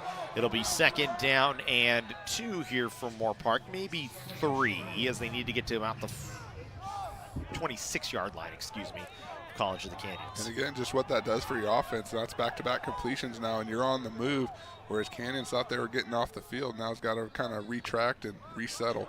Parr will throw over the middle again. This one just a straight drop that time from Stewart. And it looks as though, Jesse, correct me, Moorpark kind of taking advantage of a little bit of a zone defense from Canyons, kind of running those quick slant routes. Yeah, I think, again, an adjustment at halftime. They've seen what they can do, what could be open. And now it's just a matter of going out there and finding those holes. And we'll see how Canyons now adjusts. This Cougar defense has been pretty solid throughout the day. And now Moorpark knocking on the door a little bit, almost in the red zone. 3rd and 2 here for Moorpark. Ball spotted at the Canyons 28-yard line. Parr takes the snap. Looking over the middle, pass complete. That's a nice catch from Hernandez with Gookins draped all over him. Makes the reception and Moorpark into the red zone down to the 13-yard line. Again, just fighting for that ball, can be able to come away with it. You can see here on the replay, the defender was there, but Moorpark got the better of it on that one. So Moorpark in the red zone, 1st and 10. Ball spotted at the 13. Park throws it to the outside. In on the tackle that time was Tony Testa as he brings down the back out of the backfield. I think it was Morgan. It might have been Yanokian. No, trying 26 and 28 are hard for me to decipher on those light blue numbers. Looks like it's Yanokian out there as the back. How's it going? Yanokian out of the backfield in the reception game this year, just coming in today, 3 receptions, 15 yards, no touchdowns. He's had 29 carries for 98 yards. These aren't teams that run the ball an excessive amount of times. Moorpark and Canyons both throw it around quite a bit. As Parr to throw here again, will throw out of the backfield. Yanokian again, Testa. They meet one another, and he picks up maybe 2 yards, so it'll bring up 3rd down at about 5 for Moorpark here. Moorpark really needing to get in here. Whether it's they're going to settle for the 3, they're looking 6. But coming out of that first half, the kick return really sets them back. And now we've talked about it a little bit all game, really going to have to force the issue. They've seen them go for it on 4th down a couple times. And now really just need to get down to business here. Say it was no gain that time, so it was 3rd and 7. Ball spotted at the 11-yard line here for Moorpark. Parr goes 5 wide this time. Takes the snap. 2-step drop. Looking. He's going to be met in the backfield. This time brought down. Terrell Brown gets to him first. And that's a big sack to push Moorpark back to the 17-yard line. Yeah, Terrell Brown stacking some big-time plays now for his highlight reel. So the young man that's getting a lot of attention from four-year schools, and you see why right there. Jackson Stein provides the pressure on the outside, and then Brown's just there to meet him. 4th sack of the ball game for College of the Canyons. Brown has a sack and a half. Stein with a sack and a half, and Jackson Forte with 1.5, or with 1 sack as well. So we'll have a field goal here for Moorpark. No good. And it's no good. The kick attempt by, it didn't look like their normal kicker, and maybe that explains things. Tyler Woods, the linebacker, was the kicker that time, and he misses it wide left. And again, going back to the sack by Brown, I mean, you make the decision for them with that sack. You push them back, so where going for the field goal is really your only choice. And then to see him come up empty, Cougar defense has got to like that. So keeps it at a 24-7 lead for College of the Canyons. And this is a stingy defense. We've talked about it a lot during the season, Jesse. They are a bend-don't-break defense. They don't give up a lot of touchdowns. They hold teams under 20 points a game on average this year. And you see it right there. You just force a team that maybe is without a kicker to kick a ball that before they would have gone for. As Canyons will hand off here on 1st down. Plenty of room to work that time for Mackenzie Parks with a head of steam as he caught the edge, and he's got enough for a Cougar 1st down. Yeah, that was a nice big hole, and Parks just exploded through it. We'll see here on the replay. Almost no defensive front. The front gets there late with the slide into home, and then all of a sudden Parks is off and running. I don't think the Moorpark defense was ever set on that one. A little bit of confusion. The Cougars capitalized on it. So 1st and 10 here for College of the Canyons. Welch with 2 backs in the backfield will give to White again. They'll try the same exact play. White catches a couple of blocks, steps around an arm tackle. He's across the 40 out to the 45-yard line. I want to say that was Mackenzie Parks, actually. I think that's what I said, didn't I? I think you said White, but it's I meant Parks. So Parks now finding his rhythm. Back-to-back big-time runs. I think I meant Parks and said White, and my brain is just detached from it. I felt you. I knew what you meant. Yeah. Just translating for the folks at home. Thank you. I appreciate it. I speak, Matt. That's why we make a good team. 2nd rush of the day for Mackenzie Parks. So he'll stay in there here. 1st and 10 from the 43. Parks to this side this time. He will not have room to run. He's going to get back to the line of scrimmage, as diving to make the tackle was Vance Harris that time. And it'll bring up 2nd down and 10. Park showing a little bit of burst there on those last 3 carries. Got a good first step. Credit to the Raiders coming across, stringing that one out a little bit, being able to make the stop. 3rd tackle by Harris today. Canyons, it's been a slog of a game, really, when you look. Just a couple of big plays for each side. The Cougars 151 total yards. Moorpark 170 total yards coming into the game. Ball. Is this one downfield? Intercepted. Pulled down by Vance Harris. Maybe just a little underthrown to Damari Smith. And it's a takeaway for Moorpark. Oh, and I jinxed it, called it a nice ball. It looked good coming out of his hand, and I saw Damari Smith streaking up the sideline. But like you said, Matt, maybe just a little underthrown. And the DB right there to get it. So again, another play by the Raiders to keep them in this ball game. Canyons unable to capitalize on the missed field goal. We're matriculating a bit, but never were really able to put it all together before the turnover. And Moorpark hanging around here. First interception of the season for Vance Harris. And Moorpark tinks over 1st and 10. Ball spotted at their own 33-yard line. Parr in the shotgun. He'll give this time. They'll throw it back. Parr going to try and dump it back off. A little trickery. Not much doing for the big tight end, Ryan Johnson. Moorpark, a lot of movement on the football, but Canyons very disciplined that time. Yeah, good pressure up front by number 7, Domata Petco Jr. was right in the face of the Moorpark QB. And so that'll work for the Cougars.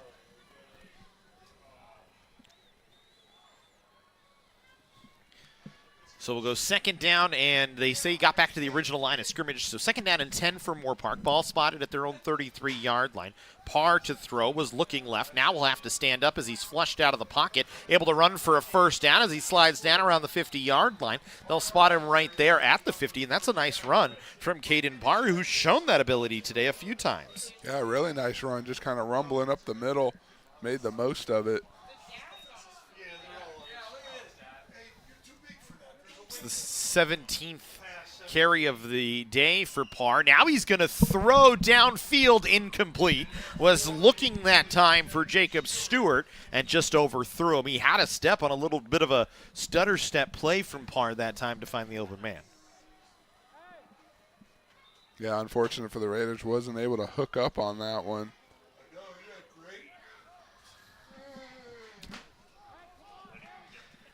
So we'll go second and 10, ball spotted at the 50-yard line. 1:48 to go here in the third quarter. Canyons leading 24-7.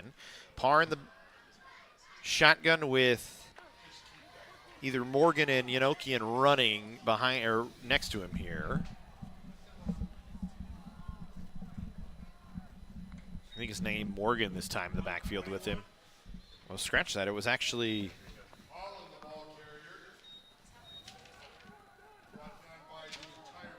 JoJo Macy there for the takedown, but a lot of bodies in the area.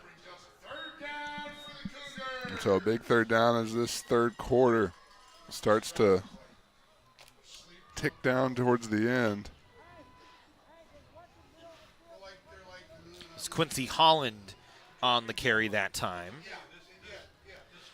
Holland, another guy that I didn't have listed on the offensive chart, listed as a defensive back, but getting an opportunity as a running back here today.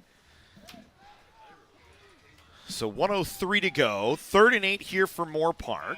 Parr to throw, escapes first pressure, but then gets brought down from behind. The ball is loose, but it's recovered by Moorpark. And I think it was Terrell Brown that had the second effort to knock the ball loose. We'll take another look here. Would not surprise me at all. There were some bodies in the area. No, it was Jake Pecor, actually. Yeah, Pecor's there. Pecor from the back, Brown from the front, and Domata trailing to bring about the trio there. So Jeremy Gamble going to punt this one away as Moorpark elects to try and play the field position game. Sign's going to field it at his own 21-yard line. He'll bring it to the near side of the field, outside the hash, across the numbers. Brought down and tripped up from behind at the 35, but a decent positive return. And that's where Canyons will take over at their own 35-yard line with 14 seconds to go here in the third quarter.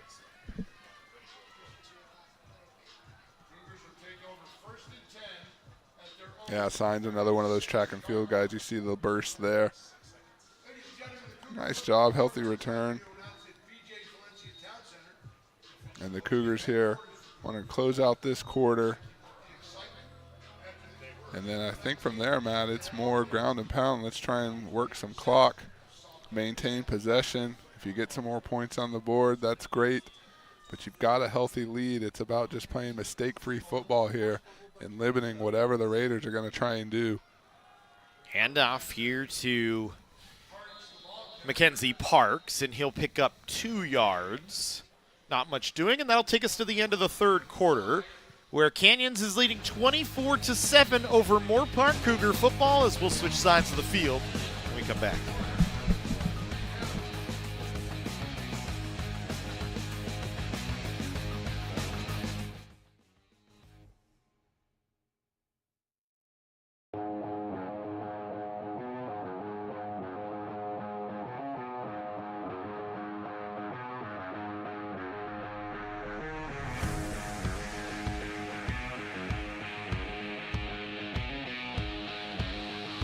Can I get it Mike's way?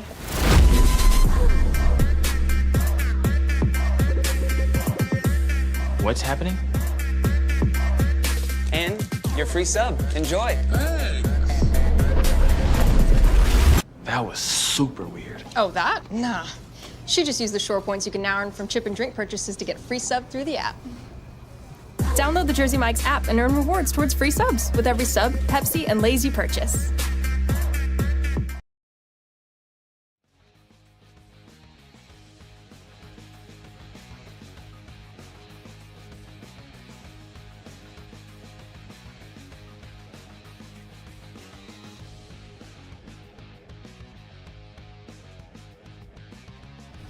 Can I get it Mike's way? Yes, you can get it Mike's way. Jersey Mike's a sub above, one of our proud sponsors here. Emery Johnson. He was just giving me a hard time because I was not ready to go when he was ready to go, and he counts me in and gives me that, Jesse. And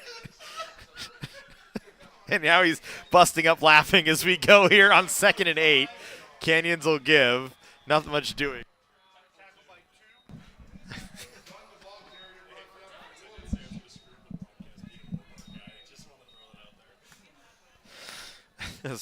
We will give Emery a hard time. He is a Moorpark alum, but he's working for us now, so he's a good dude. He does a good job. We like him. Jesse just laughing, big old smile on his face. We got a Jersey Mike's sub above ad in there for that one. So 3rd and 11 we go here. Ball spotted at the 35. Canyons has stalled out here after a couple of runs, but I think with a 24-7 lead, Jesse content with running the ball a little bit as much as they can. They'll throw downfield looking for Ray Hall. Ball pops up in the air. It's intercepted by Moorpark once again. Dominic Garcia cutting across took it away after it popped up in the air. I think it was deflected initially by... It was a two-man job. Yeah. There was the deflection, and then I think it was Harris that might have got the initial hand on it. The safety closing in was the one that actually came up with it, and a healthy return to boot. You know, we just got done saying you're probably going to want to run the ball. You see here, Skurlock nice actually. job just getting your arm up and forcing that play. Good things happen for the defense when the ball's up in the air. And that was number Dominic Garcia that came over, number 24 that came up with it.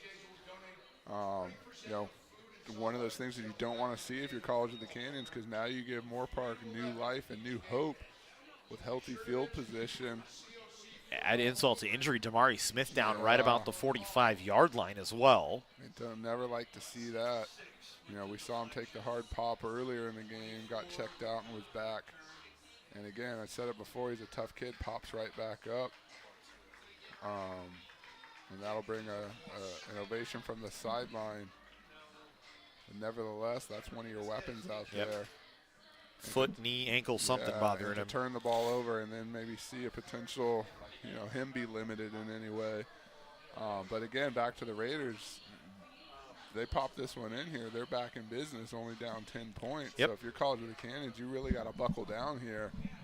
You do not want to let things slip away or even become close here in this fourth quarter. Anything could happen. Huge interception that time for Moorpark, their second takeaway of the ball game. Here's Parr to throw, looking over the middle. Pass is, they're going to say complete. Getting up underneath it that time for the reception was Roud, I think.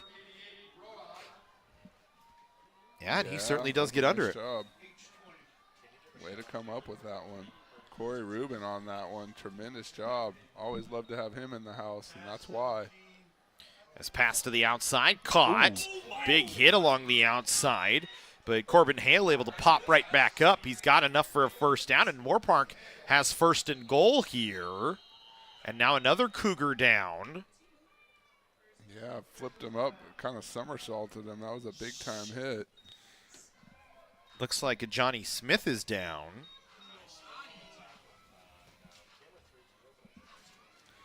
So Moorpark driving here after the interception. Again, their second interception here of the second half. That last one, just a very solid play from Moorpark, and now they're trying to roll and get themselves back within striking distance, trailing 24-7 right now. Yeah, like I said, this is a key possession in this ball game. Moorpark gets it. They're right back in the mix here. Good to see a Johnny Smith walking off under his own power after that big-time hit. And another one of those guys that just flies around, typically in the right position, makes a lot of plays. Local kid out of Golden Valley High School. So happy to see him upright here on the sidelines. But for College of the Canyons now, it's buckle down time. Raiders knocking on the door. And you know that this would do a lot to take the crowd out of this and boost the Moorpark sideline. No scoring in that third quarter. Moorpark. Parr kind of pump faking a couple of times, but as Mike Halkovich to our left pointed out, there was linemen downfield, so he wasn't able to throw the football, just had to tuck it and run. Kind of limited his hand there and was content to just slide down and avoid the hit. So bring up second down and goal from the 7 here from Moorpark. Parr in the shotgun with a back behind him in the backfield. In Morgan. He'll give to Morgan right up the middle. He's met and brought down at about the 4-yard line. In on first contact that time was Adam Gookins, the defensive back out of Calabasas High School, who's gotten 39 tackles on the season coming into today. Yeah, Gookins doing a nice job just coming up and filling that hole, going low for the takedown.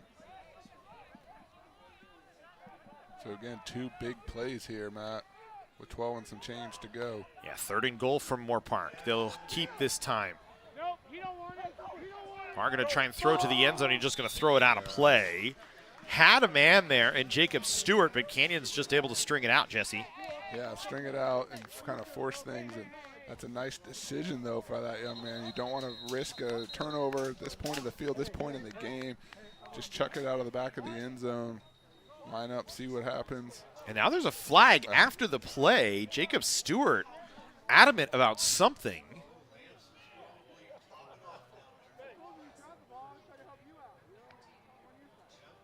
Jason Lance is down there throwing his hands out a little bit.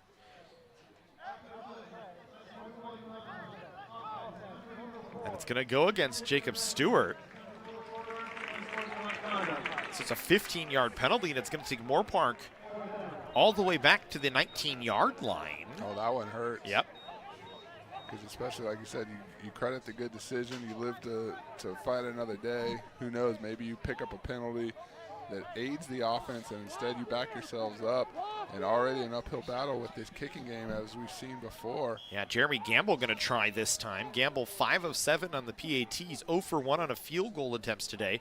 This is going to be a 36-yarder, and he doesn't get it off very well. It's blocked, and Canyons will take it right down there at the 24-yard line. That ball never really even got off the ground. I was going to say that's going to get credited as a block, but I think he just missed it. I don't know if it was you a can bad. see coming off his foot, it just never got airborne. That was a low line drive type of kick, and unfortunately that's not going to do it here. So Canyons, nice job again, Matt, buckling down in the red zone. Guess who's going to get credit for the block? Can you guess? Well, I see Kane Alejandro. That's who. And that does not shock me in the least. I think he might have blocked that had it not been a low kick, I mean. If you're a fan of Kane Alejandro, do yourself a favor, go check out his highlights on his Twitter. Week in and week out, he's doing something positive for this Cougar You're defense. A college recruiter, go check out Kane Alejandro. This is a kid that will help your program. Yep. As we'll go on 1st and 10 for Canyons. New back in there this time. Isaiah Rameau going to get an opportunity, and he'll fight ahead for about 4 or 5 yards out to the 28-yard line. It'll bring up 2nd down at about half the chain, so Canyons ahead of schedule here. Good to see Isaiah Rameau get his first carries of the ball game. 18 carries, 60 yards coming in. Average is about 3 yards a carry, just a little bit over that. Canyons has used a number of running backs today. Parks, White, Smith has worked as a running back. Welch, Hall has worked as a running back. Donovan Dunn, Luke Coleman has worked as a back. And now you get Isaiah Rameau going as well. He'll stay in the backfield. They'll put Uradell in the backfield with Brady Welch. They'll give to Rameau. Actually, Welch will keep it himself. I thought Rameau had it. Welch does a good job to get to the 30-yard line. Picks up a yard.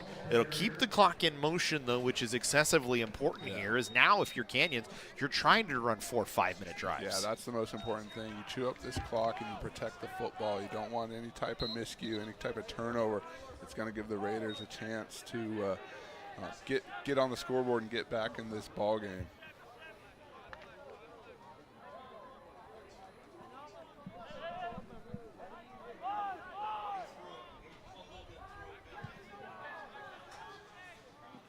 So 24-7 here. Welch will throw this time. Looking down the field now, fires it. It was in the gut of the intended target on that far side in Hilst. Yeah, but incomplete. And I almost think at that point, if you're Brady Welsh, it's one of those ones, I get it, you're trying to get the first down, but let's keep the clock in motion. Yeah. Anytime you stop the clock, it's a timeout for Moorpark, essentially. Yeah, you must have seen something he liked there, and Hiltz has had a knack for making big-time plays with yards after catch. That situation probably wasn't going to equate to that. Like you said, Matt, still an eternity with 10:46 to go. Rodriguez this time will kick this one away. It's been a combination of Zamet and Rodriguez. It takes a Moorpark bounce back towards the 50-yard line. Canyons will down it at the 48, and that's where Moorpark will take over.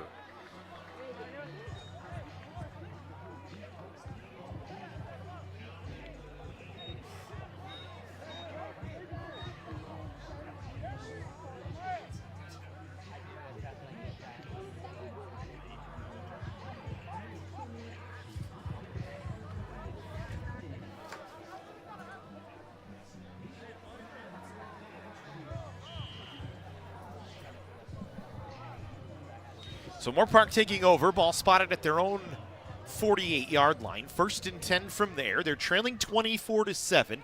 10:37 to go here in the fourth quarter. Canyons has led pretty much the entire way. Oh. And a sack once again. And guess who once again in there? That's that other name we keep calling. And that's a nice That was job. actually Ahmad Fisher Yeah, that I was time. gonna say. I thought it was Tyrell Brown, but it was Well, Ahmad we're so used Fisher. to it, but Ahmad Fisher, another one of those guys, similar type of skill set out of Elizabeth City, North Carolina. And again, nice job just blowing things up here in this backfield. This defensive front really turned it on here in the second half. 5th sack of the ball game for College of the Canyons. Parr going to throw over the middle, has a man wide open in the middle of the field. Brought down from behind was Damian Hernandez as he gets all the way inside the 25 to the 24-yard line.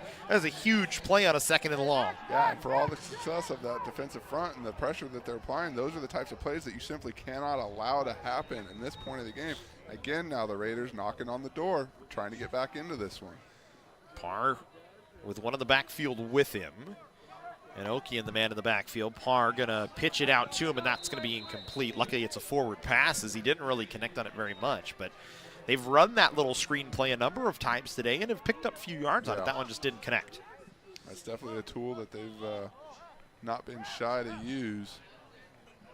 And here, I'd look for, again, they found success over the middle. This, maybe a spot here in this Cougar defense. Look for more of the same here.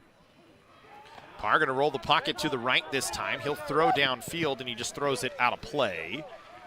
Nearly hits the athletic director, Matt Crater, in the back as it bounced off the turf. Matt Crater played a little defensive back in his playing days. I'm surprised he didn't come up with that one in some way. Hit his back turned to it. He didn't see it. There's Corey Rubin down there on the sidelines waving and saying hello. We always love having Corey down there on the sidelines, our camera operator down there. And you can't miss him in that bright orange vest that you make him wear, Jesse. Another one of those Canyons News alums doing their thing here in the professional world. Love to see it. As we go here on 3rd and 10 for Moorpark. Ball spotted at the 30 or at the 24-yard line. Pass complete and into the end zone, diving for a touchdown is Corbin Hale, and Moorpark gets what the doctor ordered for them. They get back within 11 here with a touchdown reception from Corbin Hale, the 2nd touchdown throw of the day for Caden Parr. Yeah, and we got a ball game here, Matt. It'll be interesting to see if they line up for the PAT or elect to go for 2. Has some kicking woes here, especially in this second half. But it looks like they will line up for it. And now, you got a ball game. You got a lot of time left. And if the Canyons Cougars aren't able to maintain a drive and chew up some clock, there's no reason to expect that Moorpark can't come down and at least force the issue a little bit once again. So another big play for Moorpark. The extra point is no good, and the Moorpark kicking game is just in full struggle right now. And that's why I said you might be better off just lining up and going for 2. Maybe you get a penalty, you get a little bit closer. I mean, a lot of things can happen, but that's 2, troubling kicks for the special teams unit. 3 actually, but you talk about the block and then this one that really never had a chance. And as you get closer and closer to the end of this game, and the score gets tighter and tighter, those points become all the more important. Yeah, those extra points especially, you talk about now it stays at an 11-point game. You had it down to a 10-point game. Now you need 2 touchdowns to even come back well, right the now. Cougars know about those points. I mean, let's remember they lost by a single point to El Camino a few weeks back. So, I mean, those are crucial. You might not think of it when the play is happening, but on down the line, 8-9 minutes later, oh my gosh, hey, we need that. Yeah, we've talked about it, and you look at it, looking down at the scoreboards and everything like that. That El Camino game right now against San Val, you just mentioned them, it's actually a 14-13 game now, so El Camino missing an extra point somewhere down the line or making 2 field goals. I'm not looking at the stats, so I can't tell you, but one way or the other, they're down a point. And those points make all the difference. It doesn't seem like a big thing, but that's the difference between a win and a loss. So Canyons will get a return opportunity here, leading 24-13, an 11-point College of the Canyons lead. Go, JT. As Canyons with a different return group out there this time, as it's going to be Joseph Sines along with Deron Goodman in the return game this time. So that's a tough sign to not see Damari Smith out there, but maybe just trying to give him a little bit of a break after he's been shaken up a couple of times. Moorpark going to go for an onside kick, but they're going to kick it out of bounds, and so Canyons can elect to, I think, take it right there, correct? Or do they make him? They can make him kick it again. I think. I'm not sure. I'm not sure. I don't know on an onside kick out of bounds. It looks like they.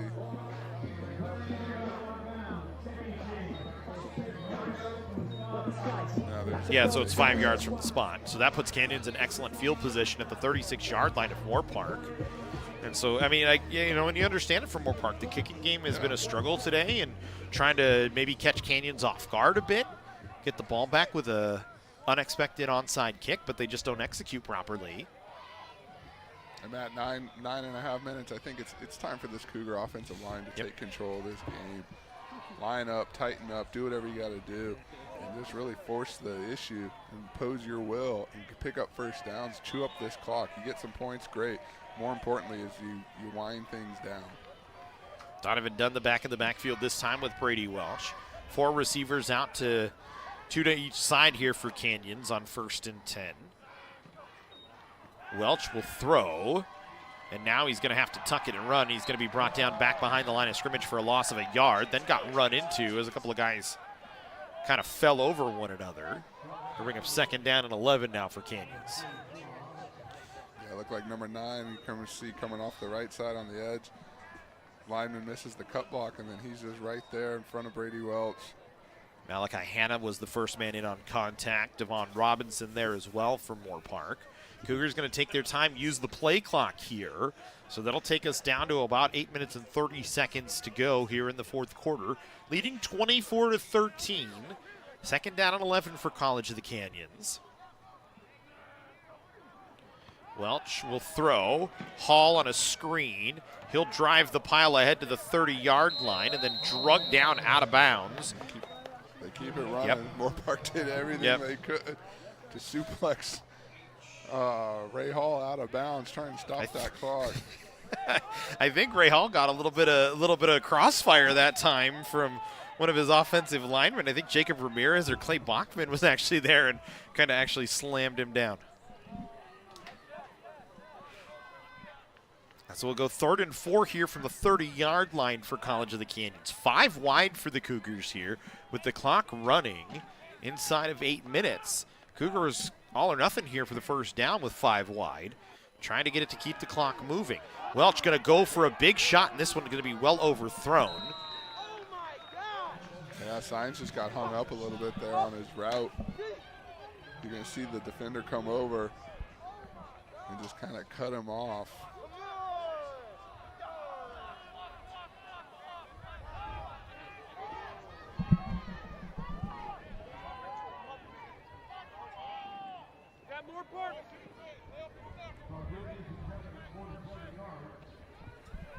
So Rodriguez will come in to attempt a 47-yarder here. He's hit from 46 today. Wind might be swirling a little bit here on this one. See if that affects anything. Plenty of leg on it. And he's going to drive it through. So Rodriguez from 46 and 47 today puts it 27-13 in favor of College of the Canyons. I'm not sure. There's a flag. There's actually a flag on the field, so we'll see if the field goal stays.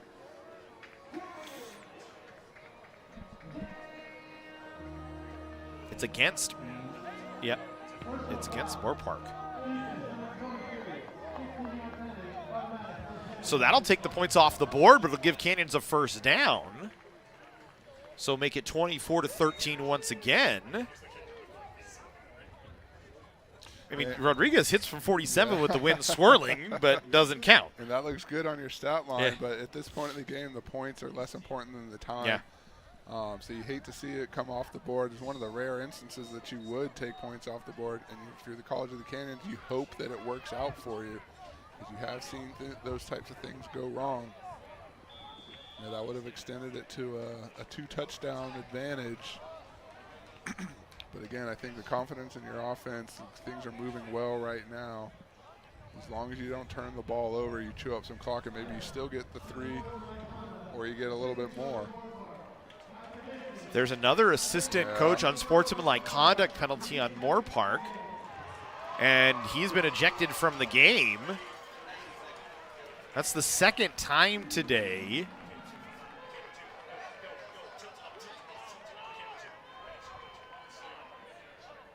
He still pleads his case. But if he's been ejected, he will have to leave the game out of sight, out of sound. And so let's see what happens.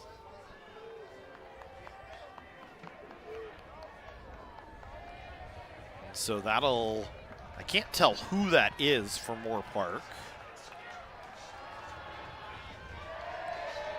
We're hearing it might be Coach Stewart's brother, one of the assistant coaches, but he's going to have to march off the field. And now Canyons down. Well, now you talk about Canyons chewing up the clock. Now they have a chance to put this game again out of reach with a touchdown, because now they're inside the red zone and really inside striking distance. First and goal from, what, the 7-yard line? Yeah, thereabouts. And that's, again, we talked about, is this going to work out for the Cougars? Well, that certainly helps. Like you said, you punch it in here, and it's kind of in hand. I mean, you hate to say that with that much time on the clock, but it would certainly be a long uphill battle for the Raiders to try and come back if Canyons is able to get the touchdown here. Well, that's the key. Not only chew up some clock here, but try and put it in for 6. Cougars going to go with a big set. 2 tight ends in there this time for College of the Canyons. So call it 12 personnel for COC. They'll hand to Dunn. He'll run up the middle, pushes the pile to the 5-yard line, then gets a little late help from his friends. He gets about 2-3 yards. We'll call it 2 as they'll spot him at the 5. More importantly, it ticks. Yep. Forces the clock to continue to tick down. Canyons will be able to run this one inside of 7 minutes to go. Second and goal from the 5-yard line here. They'll stay in that 2 tight end set.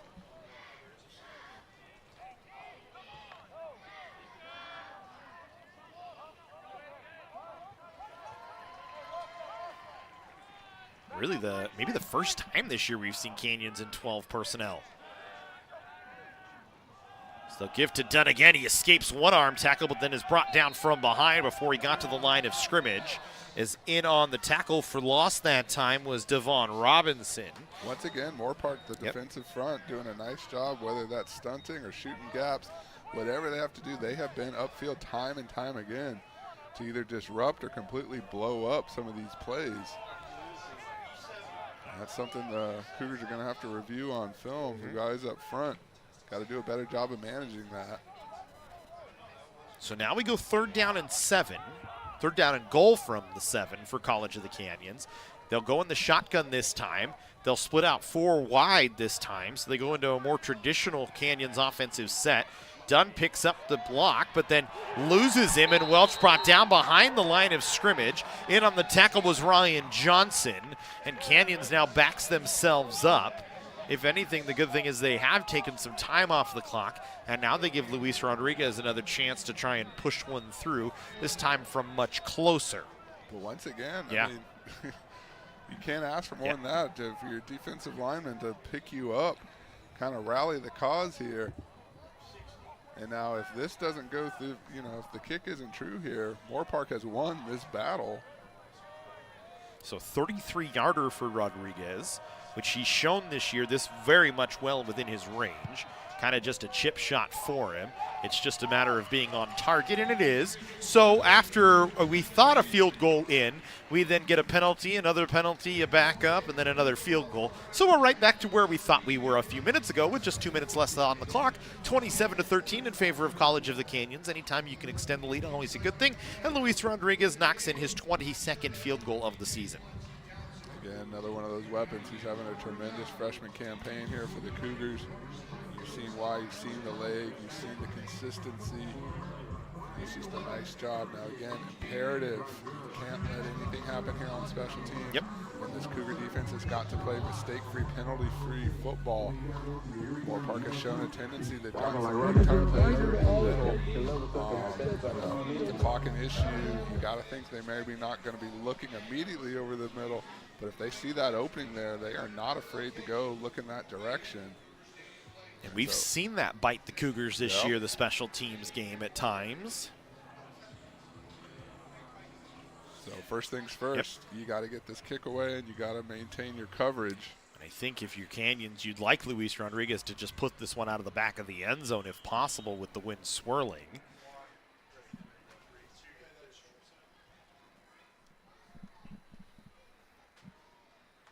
As Rodriguez will run up.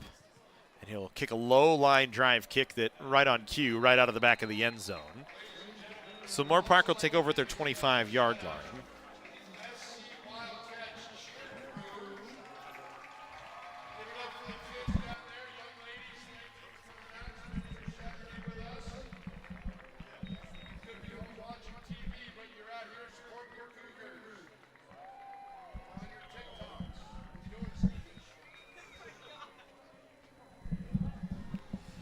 So we go 1st and 10 for Moorpark at their own 25-yard line. 5:24 to go. We'll keep an eye on the out-of-town scoreboard as well, Cougar fans, as that's important as this one continues on. Antelope Valley now trailing El Camino 20-14. So Canyons had a little bit of a window. Still very much a game there, as that one still has 12 minutes and 40 seconds to go. But the Cougars do need some help from some schools inside the National North to have a chance at the conference title at least. They need El Camino to lose one time. And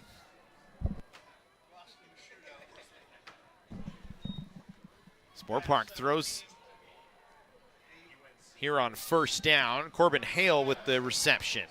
Picks up 6 yards.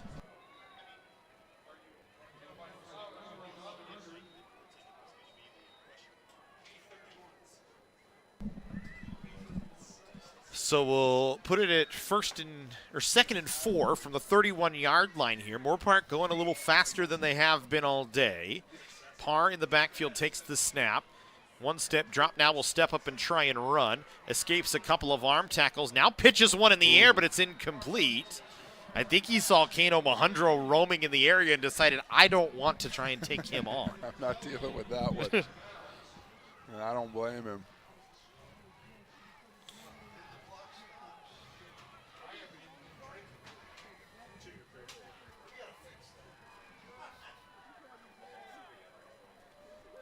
So it'll bring up 3rd down and 4 here for Moorpark on their own 41-yard line. Parr will change the play as they look to the sideline here.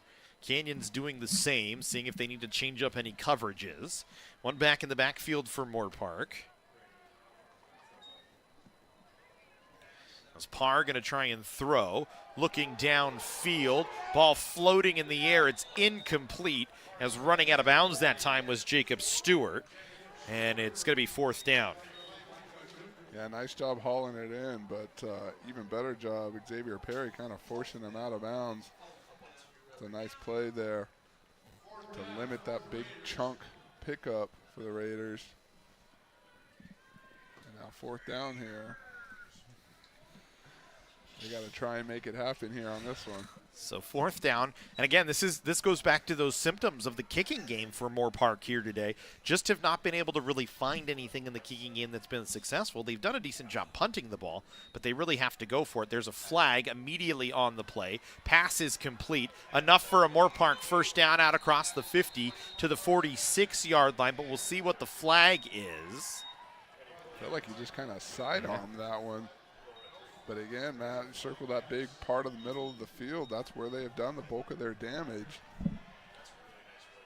So we're waiting to see on what the flag is, but it's a pass and catch out to the 46-yard line of College of the Canyons. And it's an offside on College of the Canyons, so it wouldn't have mattered anyway. It's a first down here. And again, you talk about that big part, that big green patch in the middle of Canyons is not defended well today. So 4:26 to go, 27-13, College of the Canyons. Moorpark in plus territory here at the 46-yard line of COC. Parr with one back in the backfield. Will fake the handoff, play action. Tries to roll out of the pocket as he's got to scramble. Wanted to look downfield. Instead, will just run it out of bounds as he saw a couple of Cougar bodies running at him. The closest man was Zach Bowles. Picks up 2 yards. Good job to keep it positive. Maybe 3. And now with the spot, they'll actually give him 4.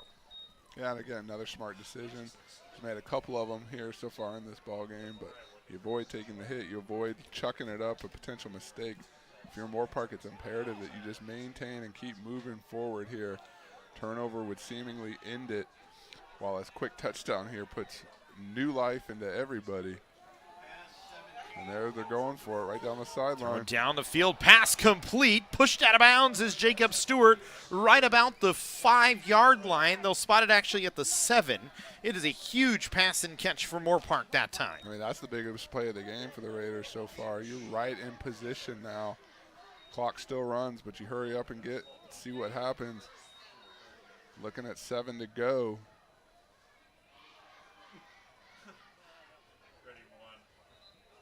Continues to tick. I don't know what they're. So 3:16 here. Timeout COC. So that'll give us a second to get a breather.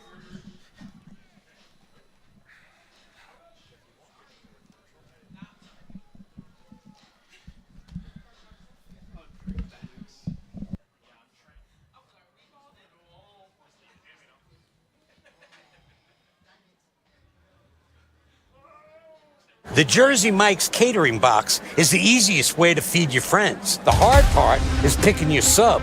That's why we're having a draft. With the first pick, Sarah from Carolina selects number 13, the original Italian.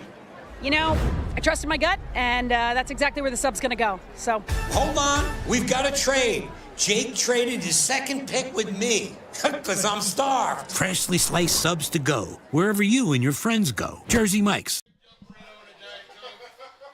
So we come back in here. Moorpark first and goal from the 7-yard line as they've got a good chance to try and get themselves once again back within striking distance.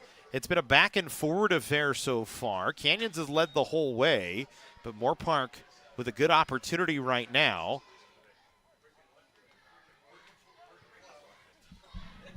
To try and pick up points as they turn it over. It's picked off by College of the Canyons.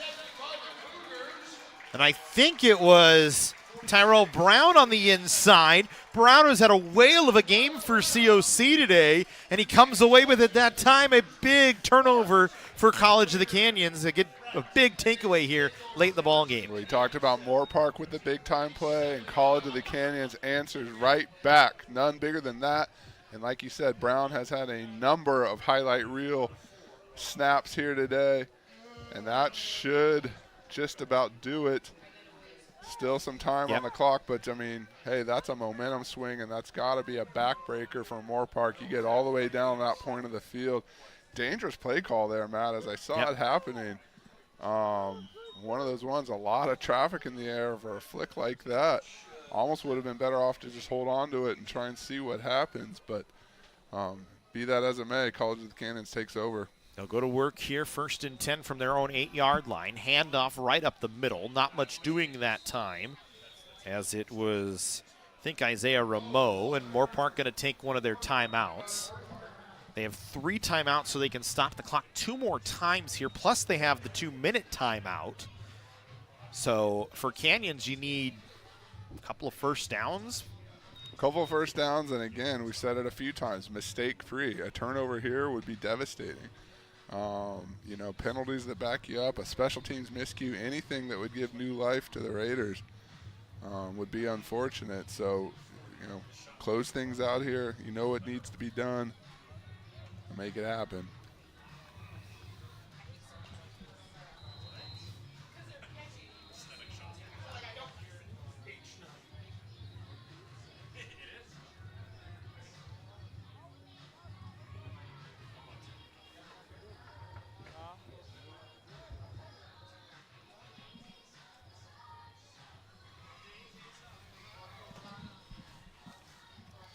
So this is a big spot here as we come out of the timeout from Moorpark. 3:05 to go. Canyons likely will keep the ball on the ground, I would imagine, and just try and protect it. They'll give once again, and Rameau holds on to it like he's carrying a baby that time. 2 hands covered and up, ready to go, making sure nobody can get to it. And Moorpark going to use another timeout. And that's an important part of this as well, even if you don't get a first down, Jesse, and you have to kick this ball away. 3 runs, get Moorpark to use all 3 of their timeouts, take those opportunities away, leave them just the 2-minute timeout. As the lead is 14 right now, 27-13 in favor of Canyons. Don't forget, it's 6 o'clock on the Cougar Sports Network. We'll have men's basketball action. If you are interested and you're a College of the Canyons fan, the Cougars will take on Cuyamaca in the Clash at Canyons final. 16th annual College of the Canyons tip-off tournament. Yep. Playing in the championship game tonight. Liked what we saw yesterday. Came up with a win over an Oxnard College team that battled throughout. Head coach Howard Fisher, I believe this is his 25th season at the helm. Excited about this program. Had the opportunity to see those young men at Media Day a few weeks ago. They were a good time. They were funny. They were a fun group out there, and you know, you have fun together, you play together, and good things typically happen. So we'll see how that season progresses. And if you just want more sports action and you want to watch more community college action, we'll have basketball on as well at 4 o'clock here on the Cougar Sports Network, getting ready to start the consolation game of the Clash of Canyons between Oxnard and Barstow. That one will not have play-by-play audio as we're up here, so we're still finishing out the football game. 2 minutes and 54 seconds to go. Moorpark will use their final timeout with 2:54 to go. Canyons doesn't do much on the offensive side that time, but waste 3 times out for Moorpark, and that will force the Cougars to punt the ball away and let the defense go back to work after the big takeaway by Tyrell Brown. Brown has had an impressive game today when you look at it. An interception for Tyrell Brown, a sack and a half for him as well. The Cougars with 5 sacks in the ball game. Brown with an interception. Gookins and Flowers each with breakups. Flowers with a forced fumble. Perry with a fumble recovery. Massey had a fumble recovery as well after Pecor had the forced fumble. You've had a special teams onside kick for College of the Canyons as well on that little pooch punt kickoff play, or the Coach Chuck Lyons special, as I like to call it. And, you know, it's been all around a good game in the margins for College of the Canyons, I would say. Definitely. All-around effort, everyone contributing, all 3 facets of the game. You're going to see, there's the big-time play there. He comes off the field feeling good about himself. He gets a little bit. Oh, that was fun to see.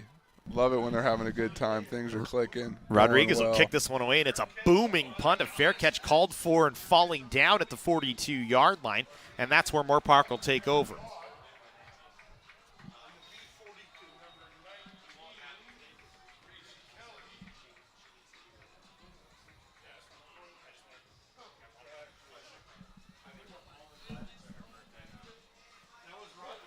So here we go for Moorpark. They need a strike, and they need it quick. I mean, for Moorpark, you really need one before the 2-minute timeout. Yeah. Then you need an onside kick as you trail by 14 right now. So you need 2 touchdowns. Yeah, and you need them immediately. Yep. Like I said, you're chucking it up here. That shovel pass, foot pass, whatever you want to call it, really kind of sunk the Raiders. And now it's now or never. You got to get it and got to get it quick.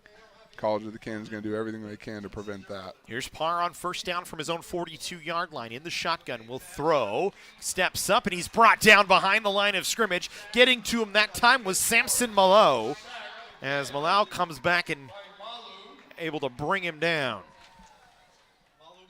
Again, nice job getting upfield, especially when you need it the most, and really just close this thing out. First time we've called his name today, but an impactful type of play there.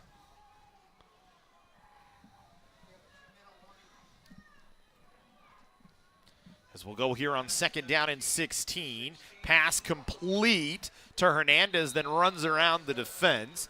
It'll take it out of bounds at right about the 49-yard line, but he's short of the first down.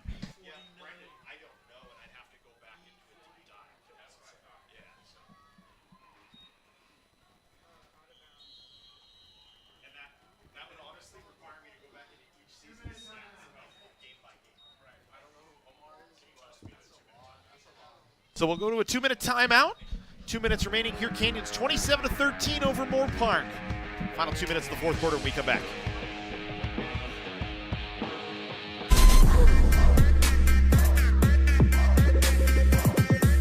What's happening? And your free sub. Enjoy. That was super weird. Oh, that? Nah. She just used the shore points you can now earn from chip and drink purchases to get free sub through the app. Download the Jersey Mike's app and earn rewards towards free subs with every sub, Pepsi, and Lay's you purchase.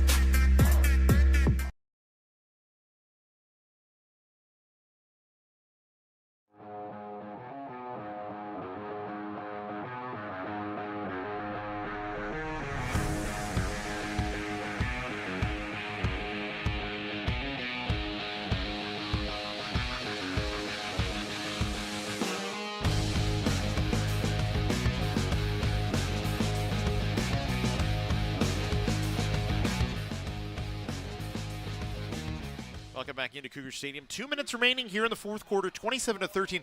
A development during the 2-minute timeout. Canyons was actually called for an unsportsmanlike conduct penalty on one of the defensive players. That pushes Moorpark all the way into plus territory out to the Canyons 36-yard line. So they've got a first down from there. That's a huge play considering they'd backed him up on the first play of this drive.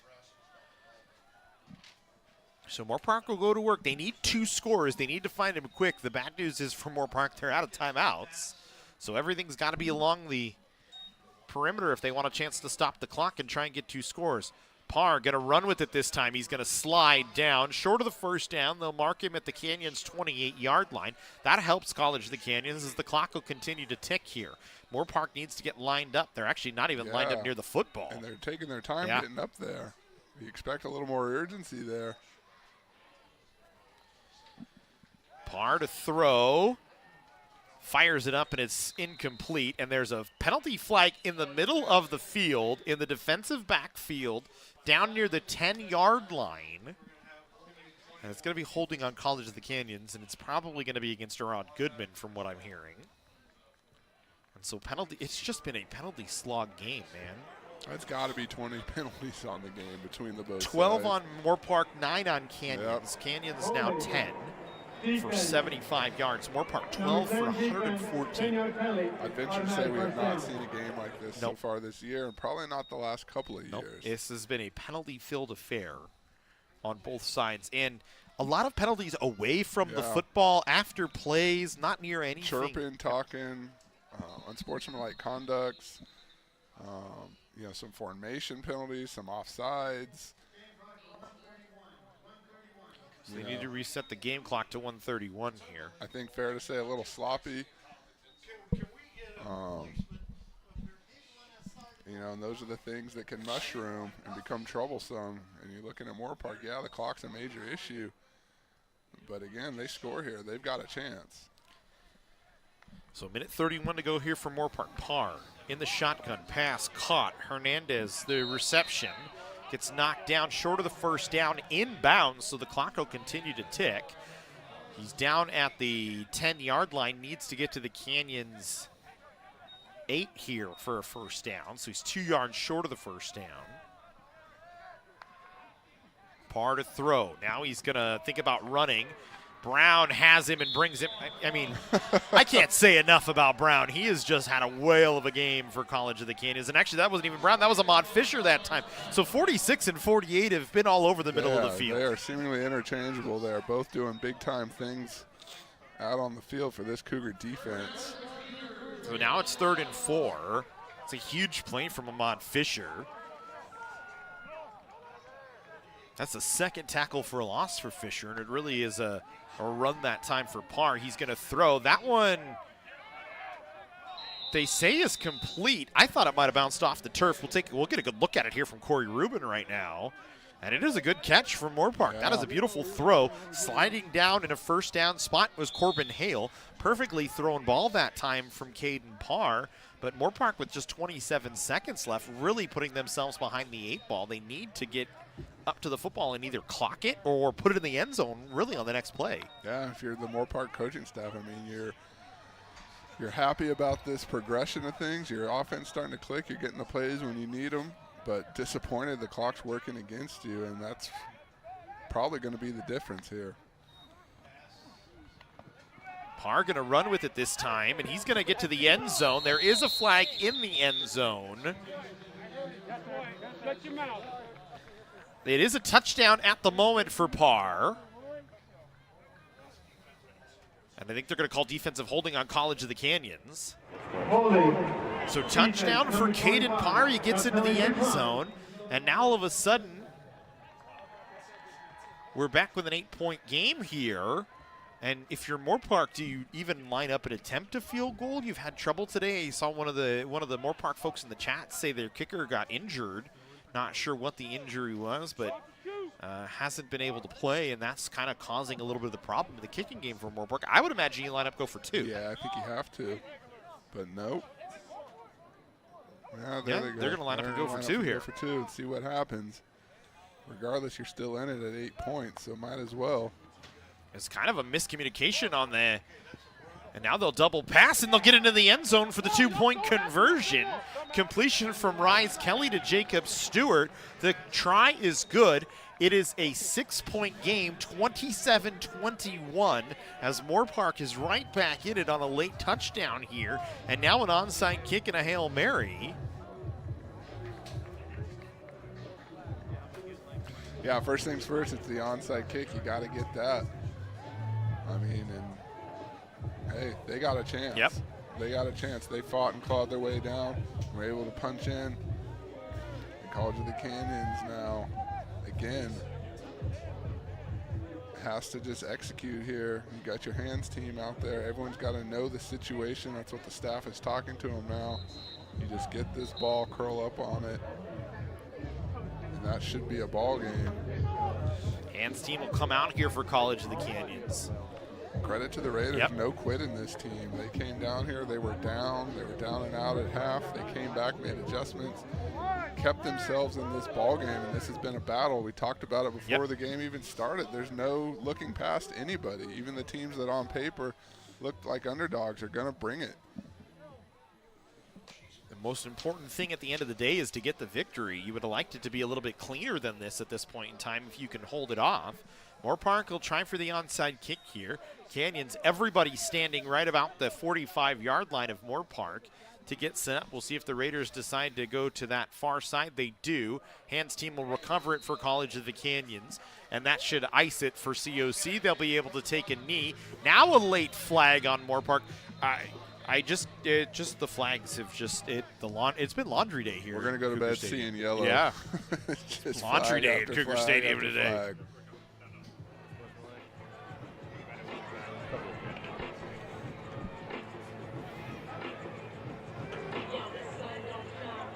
And I mean, you're talking about 12 penalties for unsportsmanlike conduct. Kicking team number 31. Unsportsmanlike conduct on Moorpark. And it is a first down for College of the Canyons, and they'll be able to kneel on it one time and take home a 27-21 victory here to get to 6-2 and pick up their 4th win in conference play. They'll get to 4-1 in the National Northern League, which is important as the season continues on. 2 more weeks. We'll be right back here next week against Bakersfield. Remember, that one's a noon start time, folks, so it's an early start here for College of the Canyons. But they've got 2 more games against Bakersfield and Moorpark. Very important. They come out with the win, 27-21. Not as clean as you would have liked it, as late in the game, Moorpark gets a touchdown, but the Cougars take it. Yeah, a win's a win. You take it, you build on it for next week. Like you said, Matt, long way to go. 2 weeks, 2 conference and regional rivals here. And so, again, go Cougs. This I promise. We'll see you next week. We hope to see you next week. We hope you enjoyed today's action. We hope you celebrate the 2004 National Championship team as well. College of the Canyons beats Moorpark 27-21 for all of us here on the Cougar Sports Network and SoCal College Sports. We thank you for joining us. Have a good rest of your day, everybody. Switch over 6 o'clock, men's basketball action on the Cougar Sports Network against Cuyamaca. Have a good one, everybody.